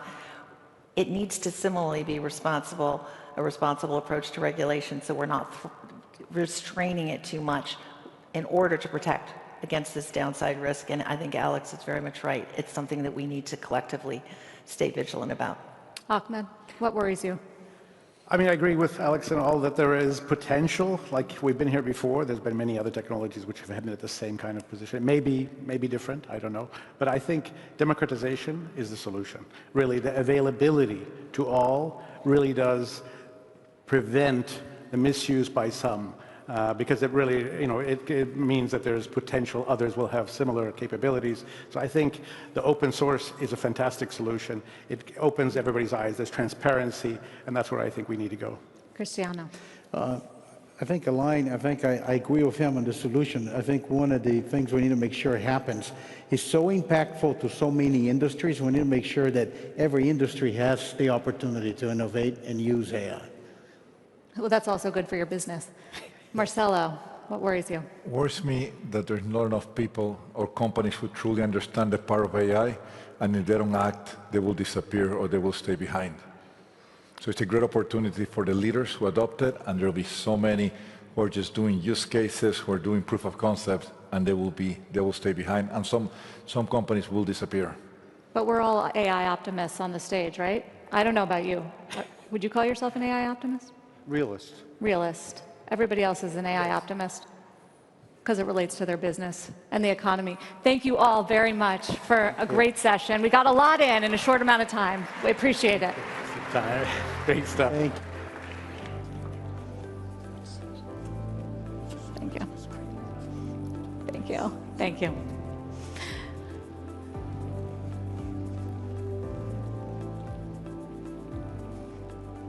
Okay, I just want to welcome for our next panel. Nasser El-Tibi is with us. He's a senior presenter at Al Arabiya to talk about resilient supply chains, which is an issue that is very much related to the issue we were just talking about with technology, very much related to the issue of finance, something we learned about post-COVID, about how resilient our supply chains are and how to build supply chains so that they are resilient, so they offer security, so that they can keep up with the economy and with the population. So please welcome Nasser El-Tibi to the stage.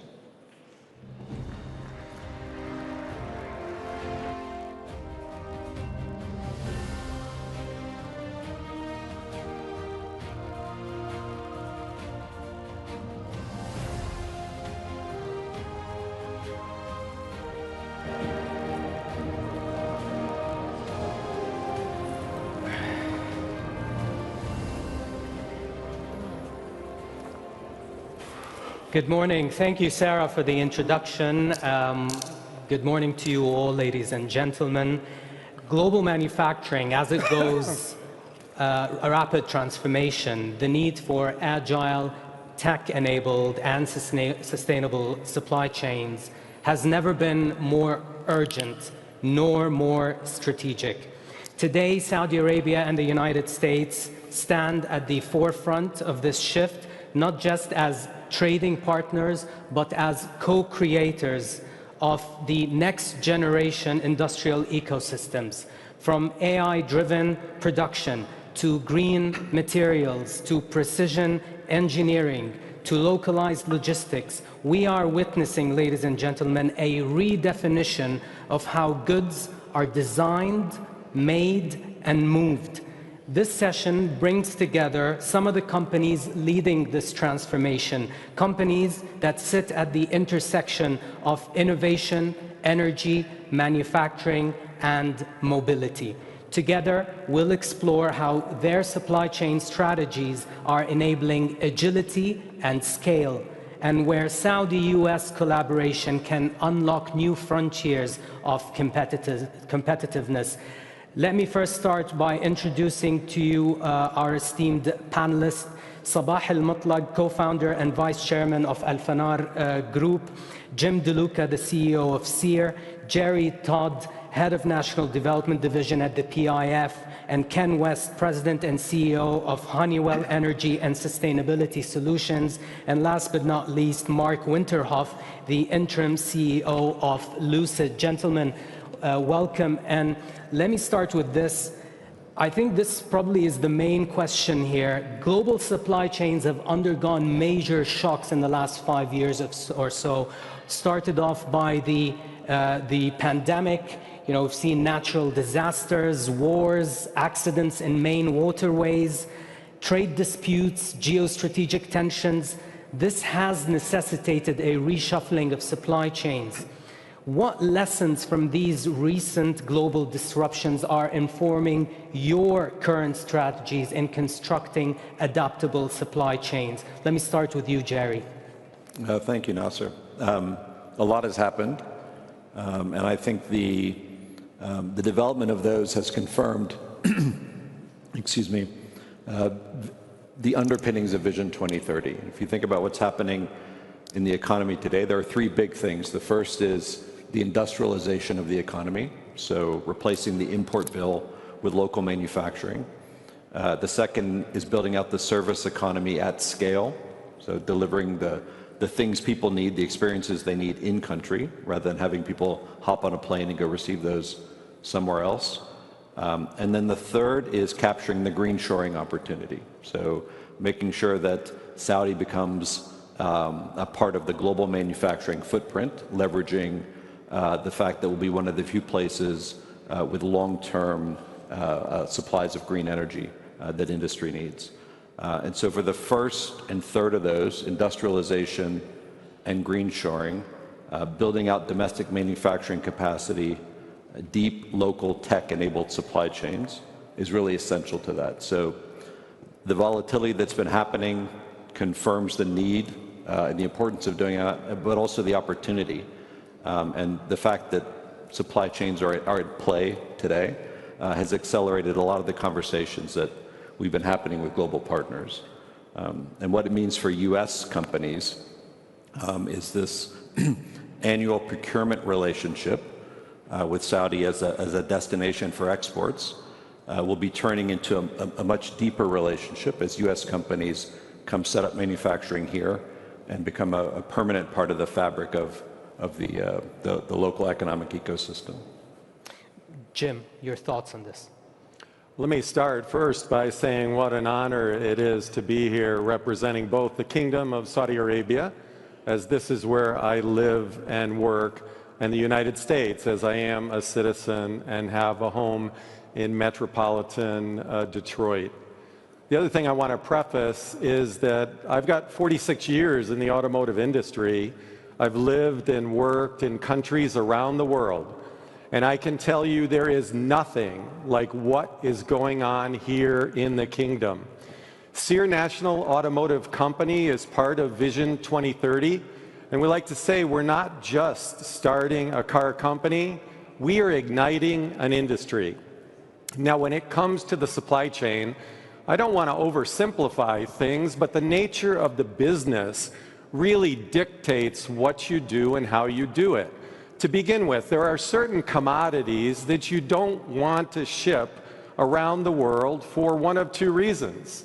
Number one, components that are big and bulky, think body subassemblies and chassis subframes, they need to be produced locally. The other subset are those products requiring customization. Think seats, instrument panels, exterior components that are painted.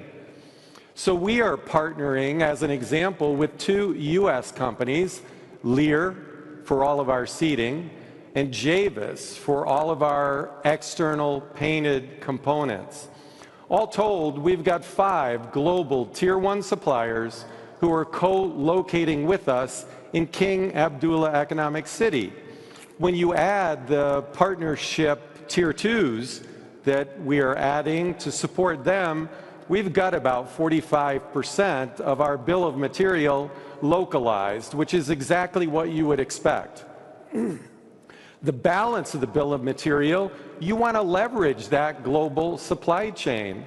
We go out with a techno-commercial analysis for every commodity that we bring in. It's the only way you can assure that you have the highest quality components at the best price. As an example, we're getting our e-drive units from Hyundai in Korea.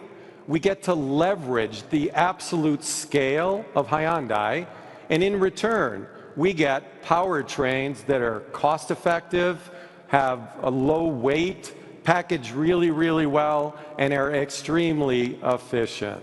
So that's how we balance this need to utilize the global supply chain while at the same time localizing the part of the industry that must be localized. Mark, how does it look from where you're sitting at Lucid? Is it the same view from where Seer is here in Riyadh? To a wide extent, it's similar. But first of all, before I go into the supply chain question, first of all, I also wanted to say how honored I am to be here today with the esteemed panels here. And we actually are the first automotive company that decided to invest in a plant here in the kingdom. And we are really excited to be here, actually together with Seer, and I will elaborate in a second. We learned out of this turmoil over the last 5 years, basically 3 things. First of all, it's about vertical integration. The second topic is about localization, and the third topic is around long-term stability. Why vertical integration? We made early on the decision to develop all of our key components in-house. That means that we are less dependent on the global supply chain because we actually can develop it ourselves, we produce it ourselves. We started that in the United States, in our plant in Arizona. We built all of our cars there. We built our drive units there, the major components of the powertrain, the battery packs and battery modules. So we're actually quite highly vertically integrated. Why is that important?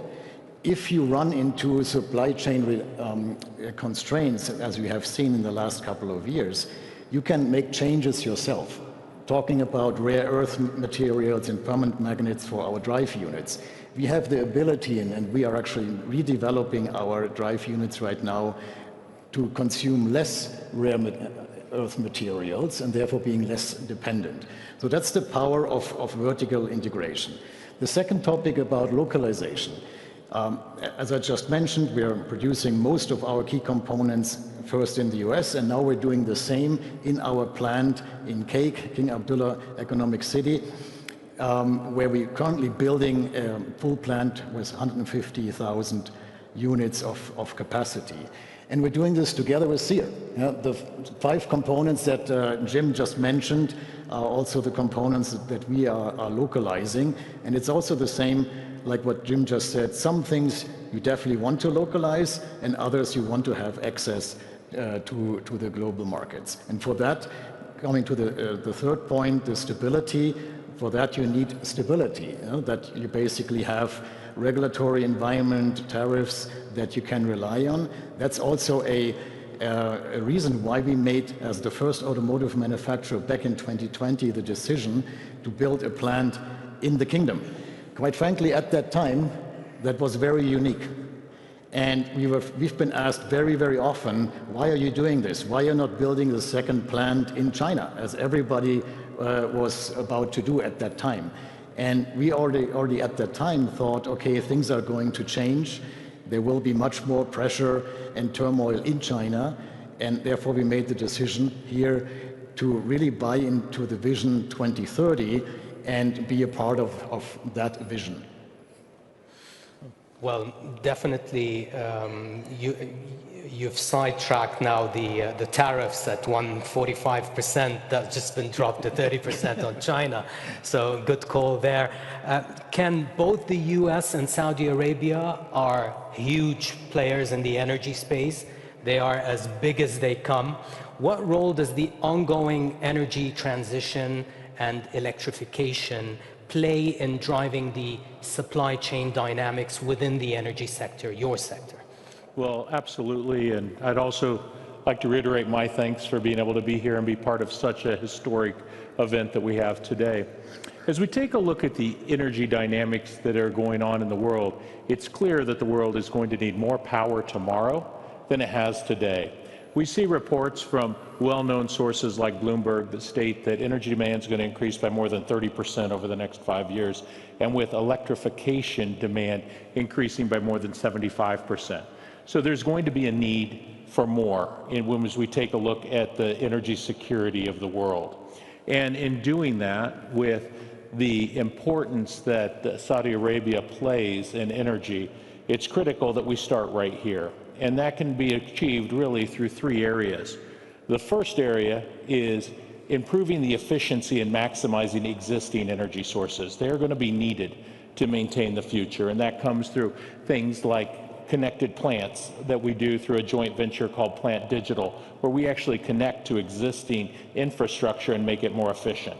The second is working with transition fuels, such as our investment in LNG, that's going to help to augment that power. And lastly is going to be moving into new fuels like sustainable aviation fuel and other renewables.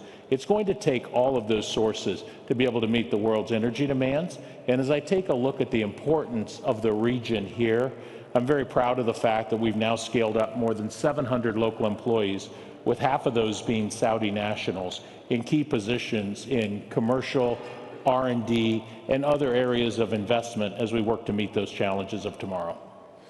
Mr. Sabah, Al-Fanar plays a key role in building Saudi Arabia's power infrastructure, both as an EPC contractor and as a local manufacturer of grid components, high voltage direct current cables, equipment, and so on.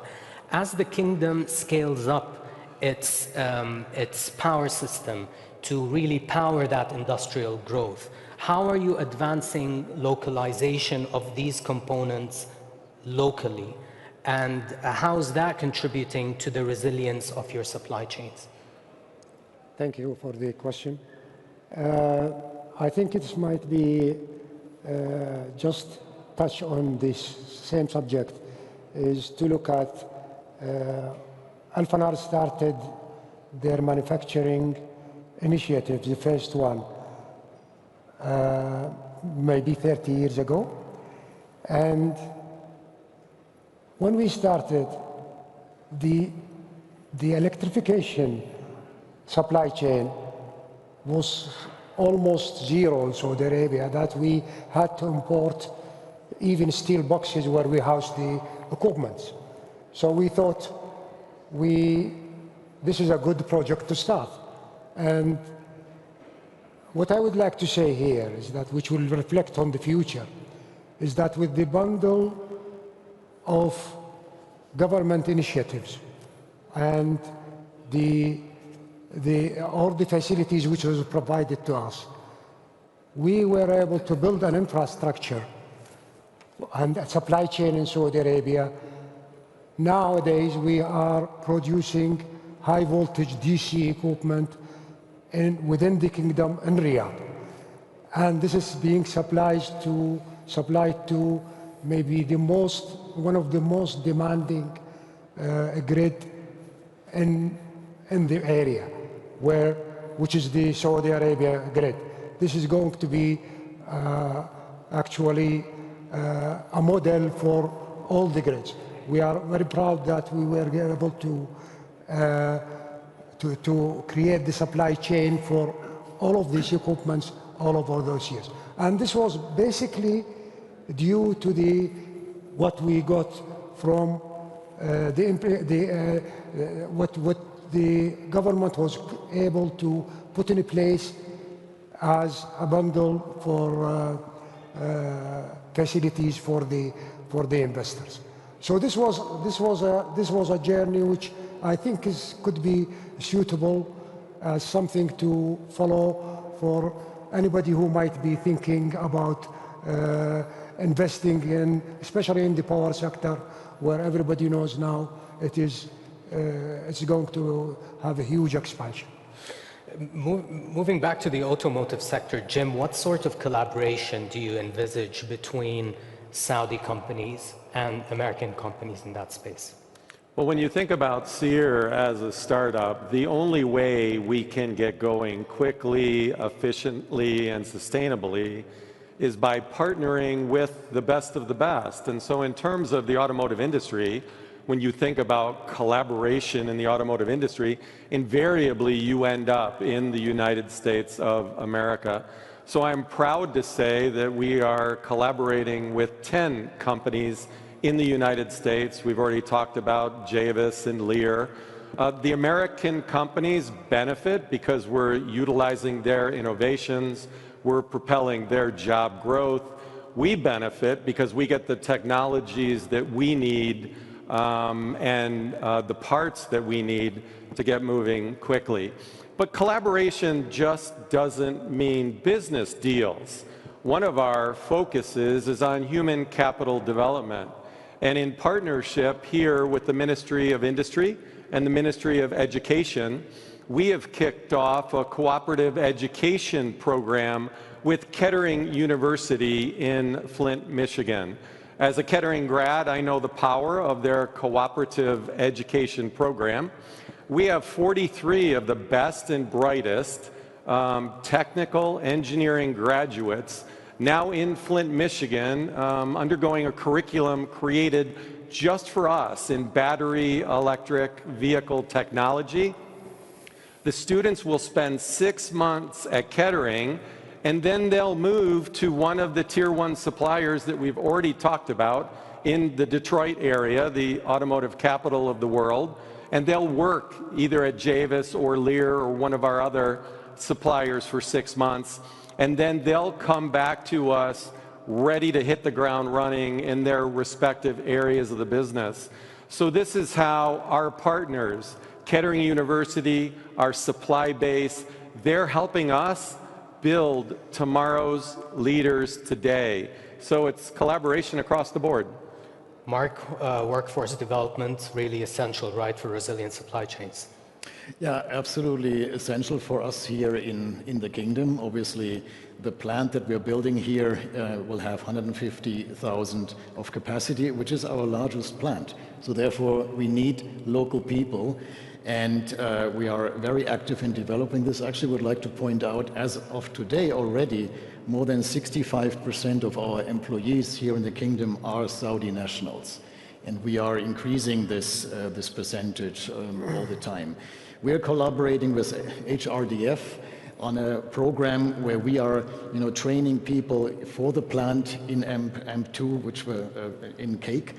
And those people, they come for 6 months also to the US in our plant in Arizona. They get trained, and after they get trained, then they come back here into the kingdom.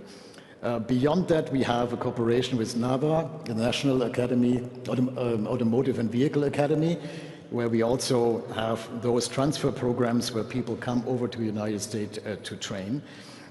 But then it's not only bringing people from Saudi to the United States, but it's also the other way around. We recently signed a cooperation with KAUST, with the university, and we are bringing our brightest engineers over here to work with KAUST on leading edge technology topics, be it autonomous driving, AI modelings, simulation, crash testing, all of those things that are really crucial for the automotive industry, and have our engineers come here to work with the local leading university to develop this talent here locally.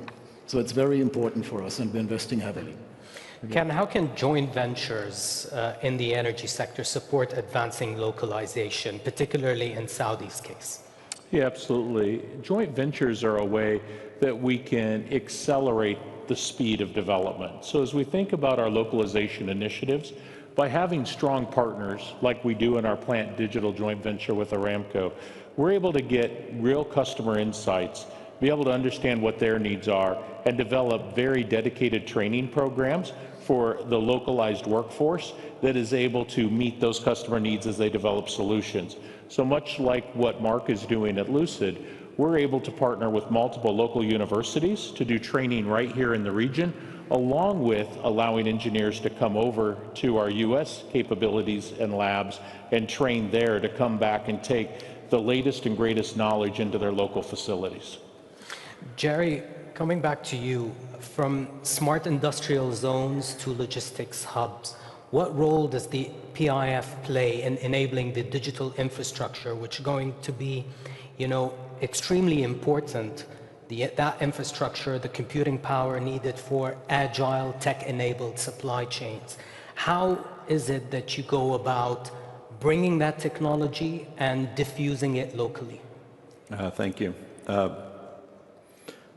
Deep local tech-enabled supply chains are the ultimate goal. PIF is a dual mandate investor, so we invest for financial return, and then we also invest to drive the economic diversification of the economy. And we do that in part by setting up OEMs at the end of the value chain that in their own right need to be successful. They need to meet the needs of their customers. But they're also a catalyst to bring in supply chains over time. And so in order to do that, we work with our partners across government and the private sector to create the right enabling environment for those supply chains to be successful. So we look at talent-related issues. Mark mentioned NAVA, which is the National Automotive Vehicles Academy, which took in its first cohort of 210 students in October.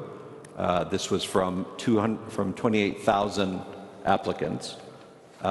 We also work on policy-related efforts. So the King Salman automotive cluster has been set up as a special economic zone with a variety of tax and other incentives in order to make it easier to do business there. There is a major transportation and logistics upgrading that's happening across the kingdom, being led by the ministry.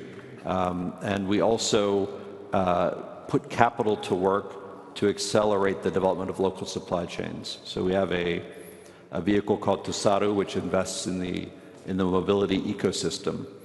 Now, given the direction of travel for global manufacturing, increased automation means that cost of capital, access to clean energy, and kind of business-friendly policies in the right G2G trade environment are essential. And we think Saudi is very well positioned for that. Again, to accelerate the development of that infrastructure, we're working with partners such as Google and Amazon and others to set up data centers. There was a large announcement for a large initiative yesterday called Humane, of course, which I think you'll be hearing a lot about over the course of this day, which is another vector for accelerating the development of the infrastructure that businesses need. Mr. Sabah, AI-powered industrial production can't happen without that digital infrastructure. Al-Fanar is involved in constructing and building data centers across the kingdom. How do you see that space evolving? Yes, the Al-Fanar, yes, we are involved in data center. We are building data centers in the kingdom. Of course, this is a field where Saudi Arabia is very fit for that. It's mainly because of the availability of of energy in competitive prices, and the kind of regulation which is being put by the government also encourage very much of localization. We are also very much involved on the other side, which is supplying the power need for the infrastructure, for the data center infrastructure. It's well known that the data center, normally this industry is very much energy hungry. So one of the main things which we are building our supply chain in Saudi Arabia is to cater for that, with many of our initiatives actually with our American friends. We are already producing with HP servers made in Saudi Arabia, and incidentally it is made by almost 100% female workers. We are also building power modules with Vertiv in Riyadh, also in the industrial area in Riyadh. We are also one of the main suppliers for the infrastructure which is being built in Saudi Arabia to cater for the data center. I mean, an energy-hungry sector, but where better to be than in the energy kingdom? Yes.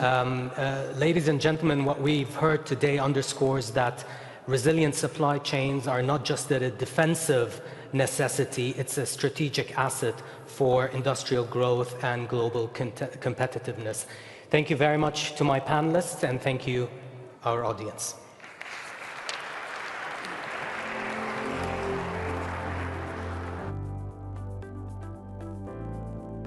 Thank you, Nasser, and your esteemed panelists for a great session. That was truly a powerful reminder of how collaboration and innovation are actually shaping the industrial backbone of our economies. And now, ladies and gentlemen, we shift our focus to another pillar of global stability and progress, which is energy. The next session is titled Powering the Future, Securing Global Energy Supply. And please join me in welcoming Dr. Daniel Yergin, Vice Chairman of C&P Global, to lead this vital discussion with his esteemed panelists. Welcome, Dr. Daniel. The stage is yours.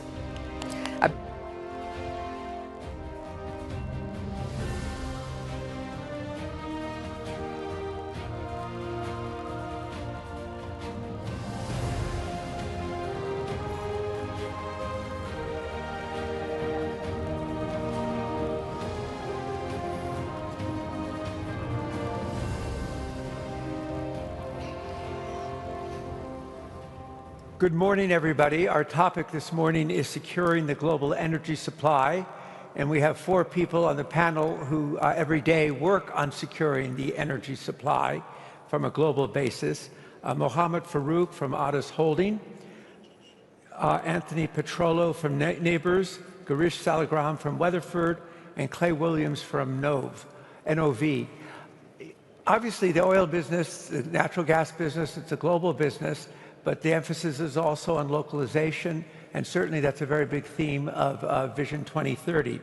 So I want to start by just talking to our panel about the roles that their companies have played in the U.S.-Saudi partnership in developing supply, and some examples of what you're doing in terms of collaboration. And I thought I'd begin with Anthony Petrolo, because I think for 40 years you were working in the kingdom. And then almost exactly 8 years ago, at the same time as when President Trump visited the first time here, you established a joint venture here. Why did you do that, and how's it worked out? Well, it's worked out fantastically well. The premise of the joint venture was back in 2016, 2017, Aramco was interested in securing its long-term needs for drilling rigs. And at the same time, Vision 2030 was born, and they wanted to improve local manufacturing. So the premise of the joint venture was to create a program in which Aramco would commit to deploy 50 rigs costing about $2.5 to $3 billion over 10 years against 10-year payout contracts. And that kind of program was unparalleled in the industry, and it represented a great opportunity for neighbors. We had been in the kingdom for 40 years. We had worked for Aramco. So let me ask you, has it worked out? It's worked out extremely well. Yeah. Good, good. Let me ask Garish about your experience. Yeah, you know, we've been in the kingdom for just about as long, several decades of experience, and had tremendous partnership both with Aramco on developing technology, working closely with them, but also with other local companies. So we've had a joint venture in the kingdom for over 40 years. It's the most successful joint venture in the history of the company, has done extremely well and continues to develop new technology, create more value for both Aramco as well as for the shareholders. Yeah, so I want to come back and talk about some of the new technologies, but Clay, your experience. You bet. So like Tony and Garish, NOV, our organization has been here since 1977. What I'd say is about 10, 15 years ago, in conjunction with Vision 2030, we decided to step up our investment in the kingdom. This is such a large and important market for all of us, and a couple of great examples of collaboration that have come out of that. First is our Arabian rig manufacturing joint venture with Aramco. Aramco brought capital. They brought a lot of market insights. They know what they need in terms of drilling assets, working closely with neighbors and Tony and creating Sanad out of that. And of course, NOV brought manufacturing expertise. The result of that partnership is the world's largest, most efficient drilling equipment manufacturing operation that we built in Ras Al Khair, and it's been working great. Delivered 10 rigs that are efficient and safe, low environmental impact. Another good example of that, NOV's very big in manufacturing composite tubulars around the world. We operate about 24 plants. We heard about the kingdom's aspirational policies to use oil in a way that doesn't create greenhouse gases. So petrochemicals and plastics and the like, we use those sorts of inputs, resins, and in our composite pipe. And so we built our largest, most efficient pipe plant here in the kingdom as well. And it's both have been great successes. This has been a very important and strategic investment for our company. Well, I want to come back and discuss some of the specific technologies, but Mohammed, you have a particularly interesting story because you didn't start in Saudi Arabia, but now you're a Saudi Arabian company. Tell us how you came here. Sure. I think we have a very exciting story. We started back maybe in the early 2000s, working in the region and focusing on offshore at that time. And that was, you're an Egyptian company originally. Exactly, at that time. And then in 2014, we started the relationship with Aramco, where Aramco started to encourage local and regional players to take part into the services activities with the offshore activities. And in 2017, we listed the company in London Stock Exchange, and we start actually to grow regionally more aggressively here in Saudi. We actually acquired some business from neighbors where they were selling their offshore to focus on the Sanad story. We acquired from Weatherford also some assets.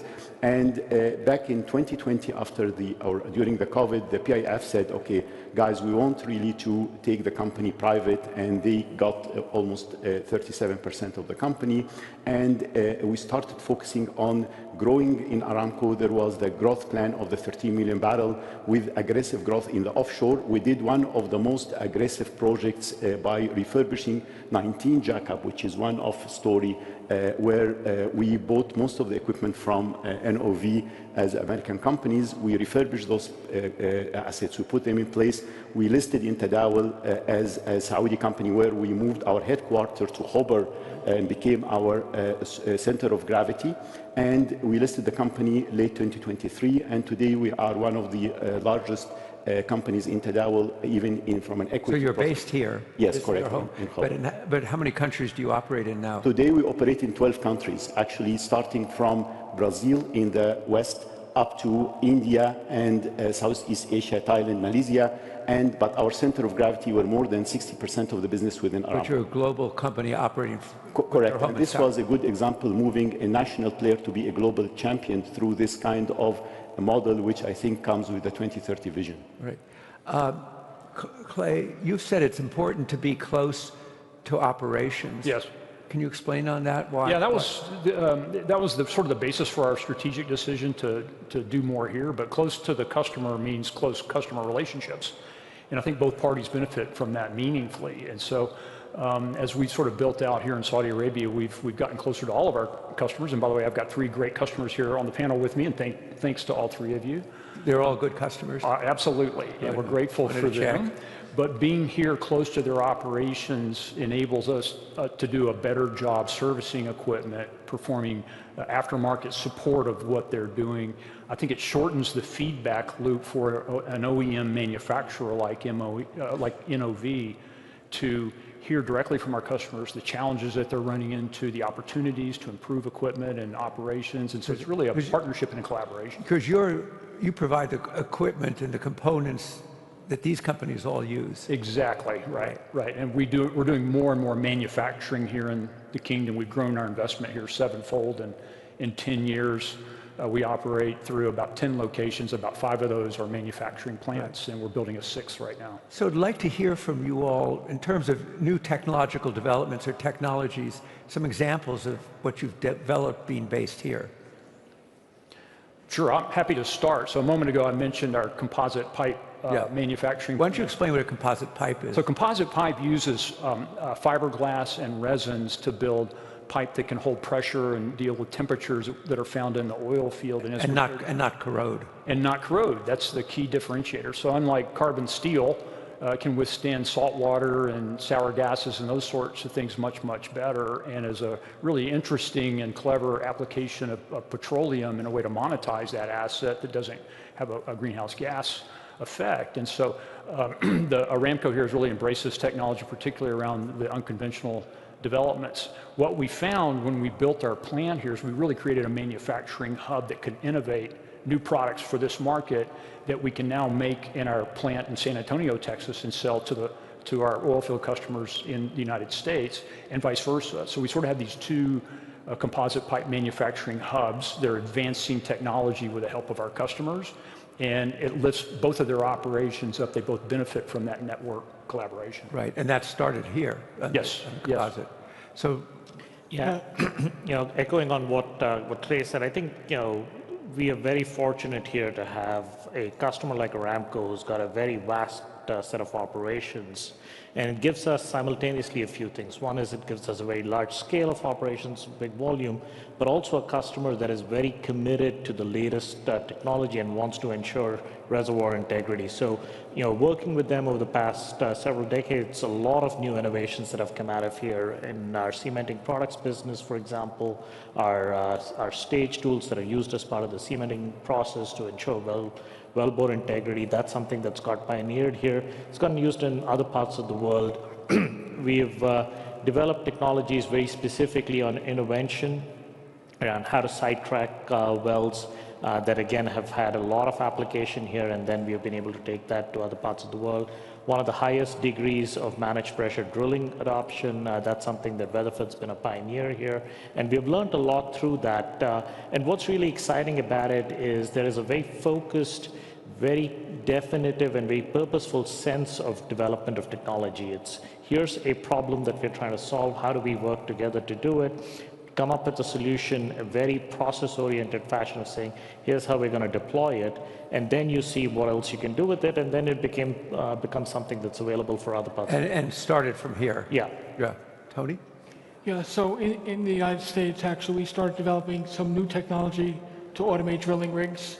We've developed our own operating system similar to an iPhone that has an app environment with it, and we've also focused on functionalizing the rig with robots. And we're in the process of doing that in Saudi Arabia. We actually have 7 rigs already starting to operate that. And the concept is a safer environment, more efficient. It gets people out of the red zone, out of harm's way, and optimizes drilling performance. I think it's the future of the industry, and Aramco has been a steadfast partner in helping us exploit it. Right. Yes, I think as a global player today, we have 51 jackup, which is the largest number of jackup worldwide. We need to monitor very important aspects on the ESG, which is the safety, which is a very important aspect for Aramco. For Aramco, safety comes even before productivity. So we developed what's called Rig Eye, which is artificial intelligence engine with the video streaming to monitor all the operation on the rig real time, looking at red zone, looking at critical job, looking at safety aspects, and give a real-time warning to what's called operating command center, saying this guy is doing the right thing or doing the wrong thing, and stops things if it's going to be wrong. This has developed here as a starting point with a few of the jackup. Today it has been democratized on all the jackups within Aramco, on all the land rigs within Aramco we operate, and even we take this technology all over the world. So all our fleet now is equipped with the Rig Eye technology, which is AI driven. What do you call it, the Rig Eye, which is the eye for the rig. Right. And it's AI driven, and it's very successful, and actually working to patent it now and even sell this technology in When did you start developing it? We started developing here in Khobar. How long ago? It took us like 2.5 years, and 1 year to develop, 1 year to start on the pilot, and now it's on all our rigs. So you mentioned AI, and I think it'd be very useful, obviously, to just ask for all of you, is AI having much of an impact on your companies yet? Or is it something that's still in development? I think it's in the second or third inning of the ball game.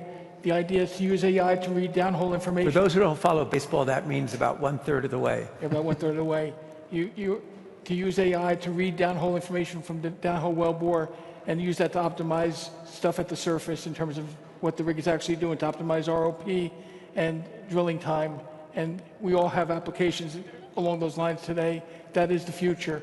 And it's also the future for our people on the rig, because historically, the iron was dumb iron, a lot of manual labor, but the goal of this automation is to actually upskill the talent.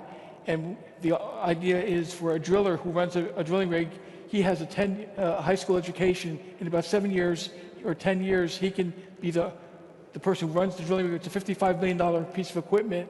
And the idea is with these tools now, he'll have a profession similar to what a G5 pilot has. And that becomes a destination job. So the quality of employment is actually going to be increased as we roll out this technology. I think it's very exciting for the labor force. Right. Yep. No, completely agree. I think it's had a very deep and profound effect in several areas where we've been able to apply it.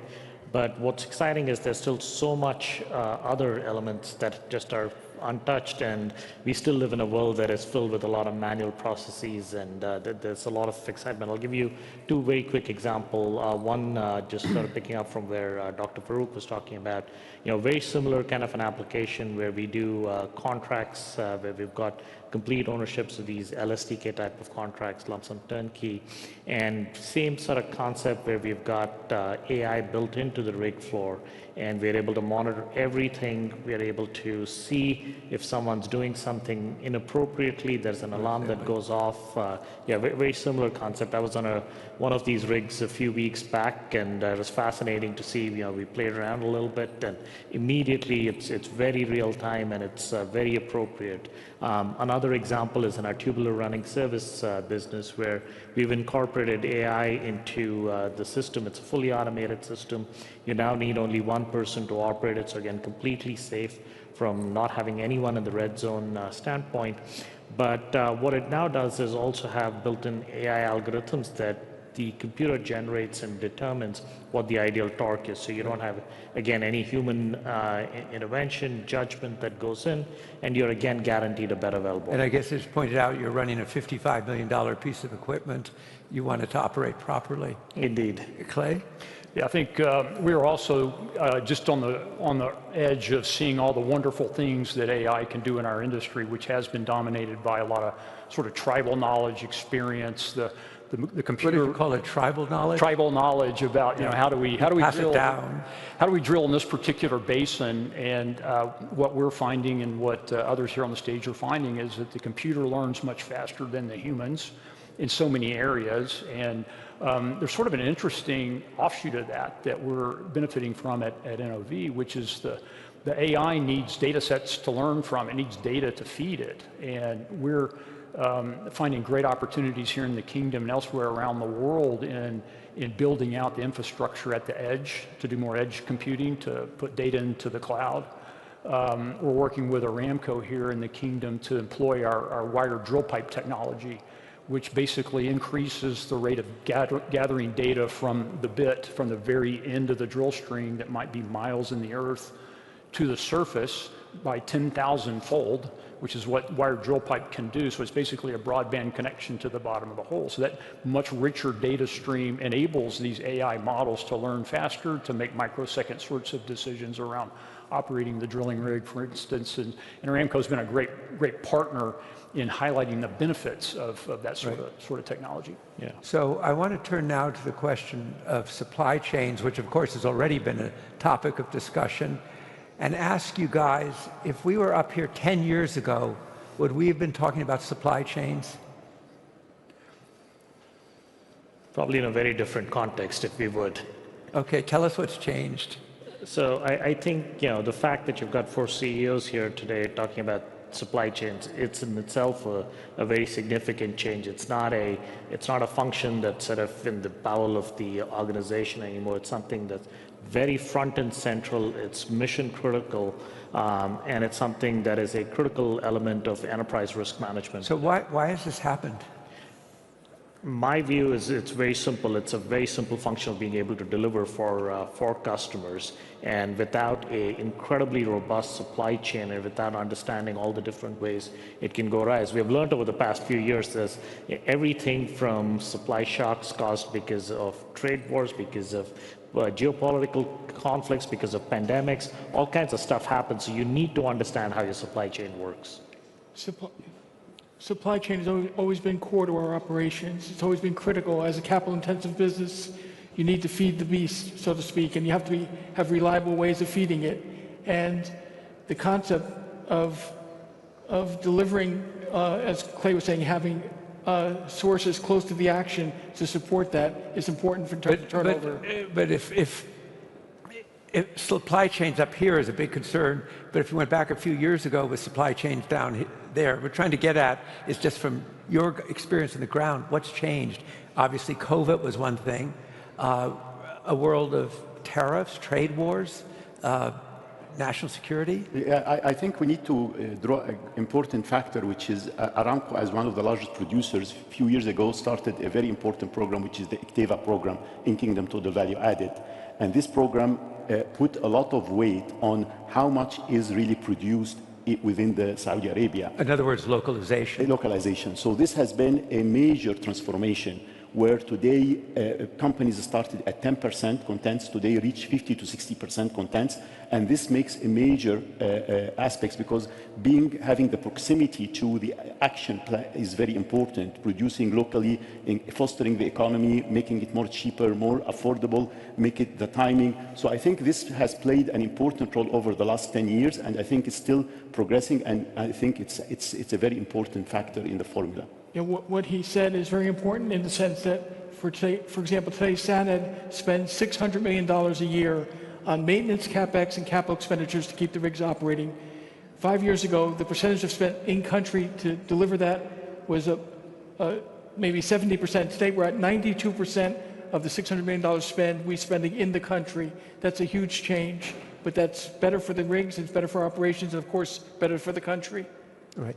But so let me ask you this, on a global basis now, not just your operations here, have you had to change how you manage procurement and thinking about supply chains because of tariffs, political issues, security issues? Yeah, we certainly have. I would say as a global manufacturer, we've always had to be a little bit nimble because of global conflicts that would happen sometimes around the world.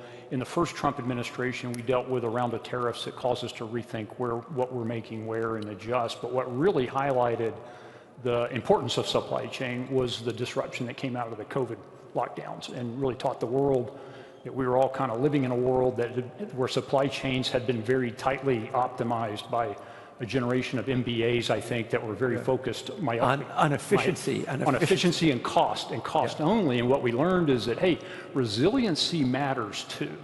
And since that time, I think the designs of our supply chains, of everyone's, has been more oriented around the resilience dimension as well. Can you fill in, or any of you fill in, when we say resiliency, kind of give some examples of what that means in a You bet. granular way? I would say diversity of vendors, multiple vendors that have been pre-qualified to supply, and that capability then to be flexible, to adjust to whatever's next in terms of a supply chain shock. Yeah, no, completely agree. And I think, ultimately what we're all trying to do in similar and sometimes slightly different fashions, but we're trying to balance three things that are all equally important to get that resiliency element. The first is security of supply. The second is cost. And the third is cycle times. So we're trying to make sure we're balancing all of that, and all of that leads back to how do you design your supply chain to get this ideal balance if you've got the right volumes on a global basis, but you've also got the right local capability to deliver fast as well as drive that in-country value. So does that, go ahead, Tony? I was going to say, historically, a lot of material came from the Far East or the U.S. and was imported into this region. With Vision 2030, there's been a sea change here. And give you an example, today we can actually make a catwalk, which is a piece of equipment for a rig, cheaper in Saudi Arabia than we can anywhere in the world. We're actually running costs 20 or 30% less than anywhere in the world. Why? Because of the investment that was made here in local sources, local content. The labor pool is very talented, and the sources and access to stuff is really improved. And so that's a big difference, especially when you look at landed cost. Right. So most of you have all been operating here, as you say, 30, 40 years. So in the last 5 years, tell us about the changes you've seen in terms of the kind of capabilities that you've described in the workforce and the ability to deliver lower cost. Yes, so the talent has improved dramatically. We've made a lot of investment with local vocational schools and universities. We have engineers here that have graduated that rival anywhere else in the world, and the work ethic is really top class. That's a large driver of the change that we've seen here in the kingdom.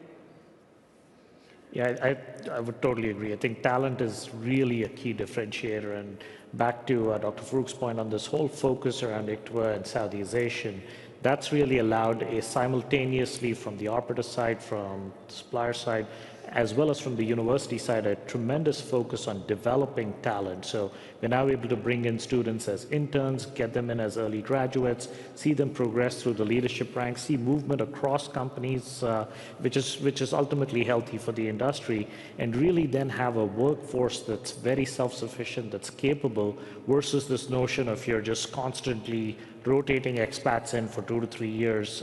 You're always going to have some degree of that, some element of that, but having that base load, that base capacity of local talent, I think is incredibly critical to any economy and any sector. Yeah, I think it has different dimension. One is the talent and people side. Again, I have to refer to Aramco because it's the university there. They initiated something called SADA, Saudi Arabian Drilling Academy, which I think most of us has students and graduates going there. And we have to sponsor those graduates coming from school to this program, and we pay the money. They get the best in class training, and we got very good employees at the end. The other dimension which we need to mention is the capital market. The capital market, including the debt and the equity, believes in the business, understand the business quite well. So we have the right financing, we have the right understanding from the equity market, which put investments there for a long term. And this is a very important enabler, allowing us really to be a long-term player and really looks for that in a very positive manner. So it's the people side, the investment side, and also the technology today available. So Clay, were you going to add something about the people? I was, and I agree and echo the other comments made here around the workforce. Terrific. So you can build a factory, you can have a terrific workforce, which we do here. The third part of that for a manufacturer is we were concerned about the supply chains of raw materials feeding our factories once we built these things and staffed them. And the kingdom has been very, very good about listening to our concerns and responding to them. So over the past 5 years, getting back to your question, we've seen the investment in all of the other supply chains that produce the raw materials, the steel that we need in our operations. We buy HDPE from SABIC. We buy resins from JANA for our composite pipes that I mentioned earlier. And so the build out of this ecosystem is really sort of it's closing the loop on everything and really making, low cost catwalks, for instance, a possibility and a reality for this market. So we talked about talent here. Let me just ask you, since you operate in the United States too, is talent a problem in the United States? Young? I would say talent's an important issue everywhere and a challenge to just find the best and the brightest constantly. I think I think there is a tremendously greater focus in our industry in this particular part of the world and not as much in the United States. So I think the U.S. tends to pose a slightly bigger challenge, just given, I would say, a tremendously greater amount of optionality and lesser interest. Right. I'll add, I think in a lot of ways our industry has been demonized a bit. Not here, but there. Not here, but there. The U.S. and Europe, and those two markets for us is more challenging than most of the rest of the world. Right. But here, you find a very motivated and absolutely talented workforce. Right. What about emissions? If we change the topic, addressing methane and those issues, how are you playing that? Yeah, I think what we started an important program is to reduce the emissions for our rigs by looking at, first of all, putting batteries to take some of the loads from the engines, so we reduce the number of engines and the number of operating hours, which I think is important to reduce emissions significantly. We look at using, for instance, the LED for all the lighting in the rigs, which is a significant amount. We look on energy saving. So there is a very important programs, which again, we started here within Saudi Aramco, and it's going quite well. And we are actually taking it outside now in other countries. So I think that's an important to have the emissions, specifically from the rig prospect. From a lifting prospects, lifting here is very low emission by nature. So I think, but I'm speaking about the engines and the rigs and the services. I'd like to hear from the rest of you on. There's a big misconception that the hydrocarbon industry doesn't care about emissions and sustainability, and that's a big mistake. Take our host here, Aramco. They made it a strategic priority for sustainability. They, among the major producers, they have the lowest CO2 per BOE in the world, which is amazing, and they're going to do better than that in the future. As Dr. Farouk said, when it looks at the drilling rig today produces 20 to 25 tons of CO2 a day, and there's 1,500 around the world. And so the industry is making a priority to find solutions, everything from converting diesel engines to dual fuel with natural gas, fuel additives like hydrogen or nanomaterial to add to for combustion, digitalization to make the drilling process more efficient, to get more wells less CO2 per well. And those initiatives are all being driven in the field by people looking every day for efficiencies. I think the energy industry over the years has done really major problems that's tackled very well. I think they are going to tackle this problem, and you're not going to see just change, you're going to see leadership from the energy industry. Right, and certainly the enormous progress on methane, which goes unrecognized. Yeah, look, I'll just add to it. We look at it again with a simplistic framework, 3 elements to it. The first is reporting. The old adage of measurements drive behavior. So we just released last week our 4th annual sustainability report that shows a tremendous improvement in our own emissions over the past few years, and we'll continue to do that. The second is really how do we decarbonize our own operations. Doing a tremendous amount of work around that globally, more electrification of our fleets, reduction in driving, etc. In Saudi, for example, we've converted our power sources and our operating base, from diesel to connected to the grid. So that drives a reduction. And the third is around how do we help customers decarbonize their operations, and that's everything from reducing the number of people that need to go out to well sites, again, fewer trips, fewer driving, automated technologies like I talked about earlier with Vero, and we've got an emissions detection and management platform in collaboration with Honeywell that we have launched. So things like that again bring technology to the fore. Yeah, the drilling efficiency that Tony and Dr. Farouk just referenced, I think, is a real way to impact the greenhouse gas intensity of barrels, and there's a really good example here in the Kingdom that applies the technology I referenced earlier. The wired drill pipe enabled Aramco to do much better geosteering in their reservoir. And they actually published an SPE paper recently that said that particular well that they drilled had 30% higher net to gross, which simplistically means 30% higher production and recoveries, right? So you're amortizing a larger oil volume over that greenhouse gas footprint. Ultimately, that's more efficient coming out of this digital technology. Right, so one last question. Just recently, I wrote a new epilogue for my book, The Prize, and said, what are the lessons of it? And one of the obvious lessons is that this industry moves in cycles. There's a lot of wisdom on this stage. What's the advice that you would give to people about and how you manage through the cycles? Because there's always going to be cycles. There's a lot of scars on this stage, Dan. Okay. Sometimes they're a little experience. Let's call it experience. Experience. So, well, 40 years in the oil field, I would counsel patients and just recognize that what this industry does is critical and it's important, and it lifts billions of people out of poverty every single day.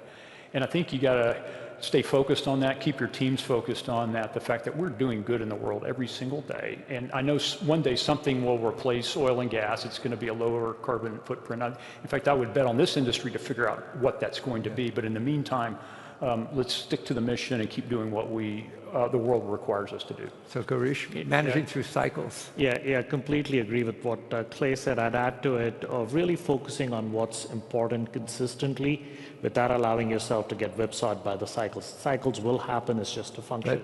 And what's communicating with your team. Right, and what's important is focusing on the things that matter, customers, operations, and technology. To Clay's point, this is where the action is. Just a case in point, I think I've met Clay 4 times this year. 3 of them have happened to be in Saudi Arabia. So, and we're both based in Houston. So, go figure. So I think this is where it's happening. This is where it is. So really spending time with your customers, really driving the technology that matters, that makes us a better company and a better industry for the longer term. Tony, your experience or advice? So we're all public companies, and you have the vagaries of the public markets and the quest to meet quarterly earnings and profit maximization, and that leads you to focus on price. I think that's a mistake. I think if you want to build a long-term business, you got to focus on long-term structure and growth potential, and building that stable platform for long-term growth and shared upside is, I think, the secret for success, and that should be the priority. That gives you a big business, but also gives you a great future. Mohammed? Yeah, I think what Tony said is the key, where you focus on the cost, where you're becoming very cost efficient, and then give your client a very affordable price, not a very high price, because affordability is the key. But through the... Exactly, so affordability. So today we focus on affordability, where we have one of the highest backlog contracts, which give you the time to pass this cycle. So this is the affordability is the secret, and affordability happens through cost efficiency. Right. Well, let me thank all 4 of you for joining us today to discuss securing the global energy supply of the future. And these are the people, among others, many others here, who are doing that. So please join me in thanking them. Thank you.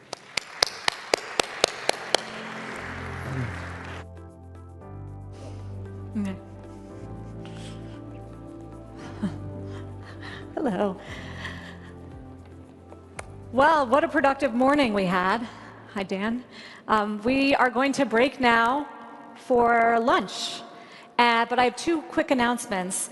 Please be back at 2 p.m. sharp, because we have a star-studded afternoon of leaders and leaders from industry as well. And also, please be sure to visit some of the exhibitions from our great partners. They have some really, really great setups in Prosperity Hall. So take the time, and we'll see you back here at 2.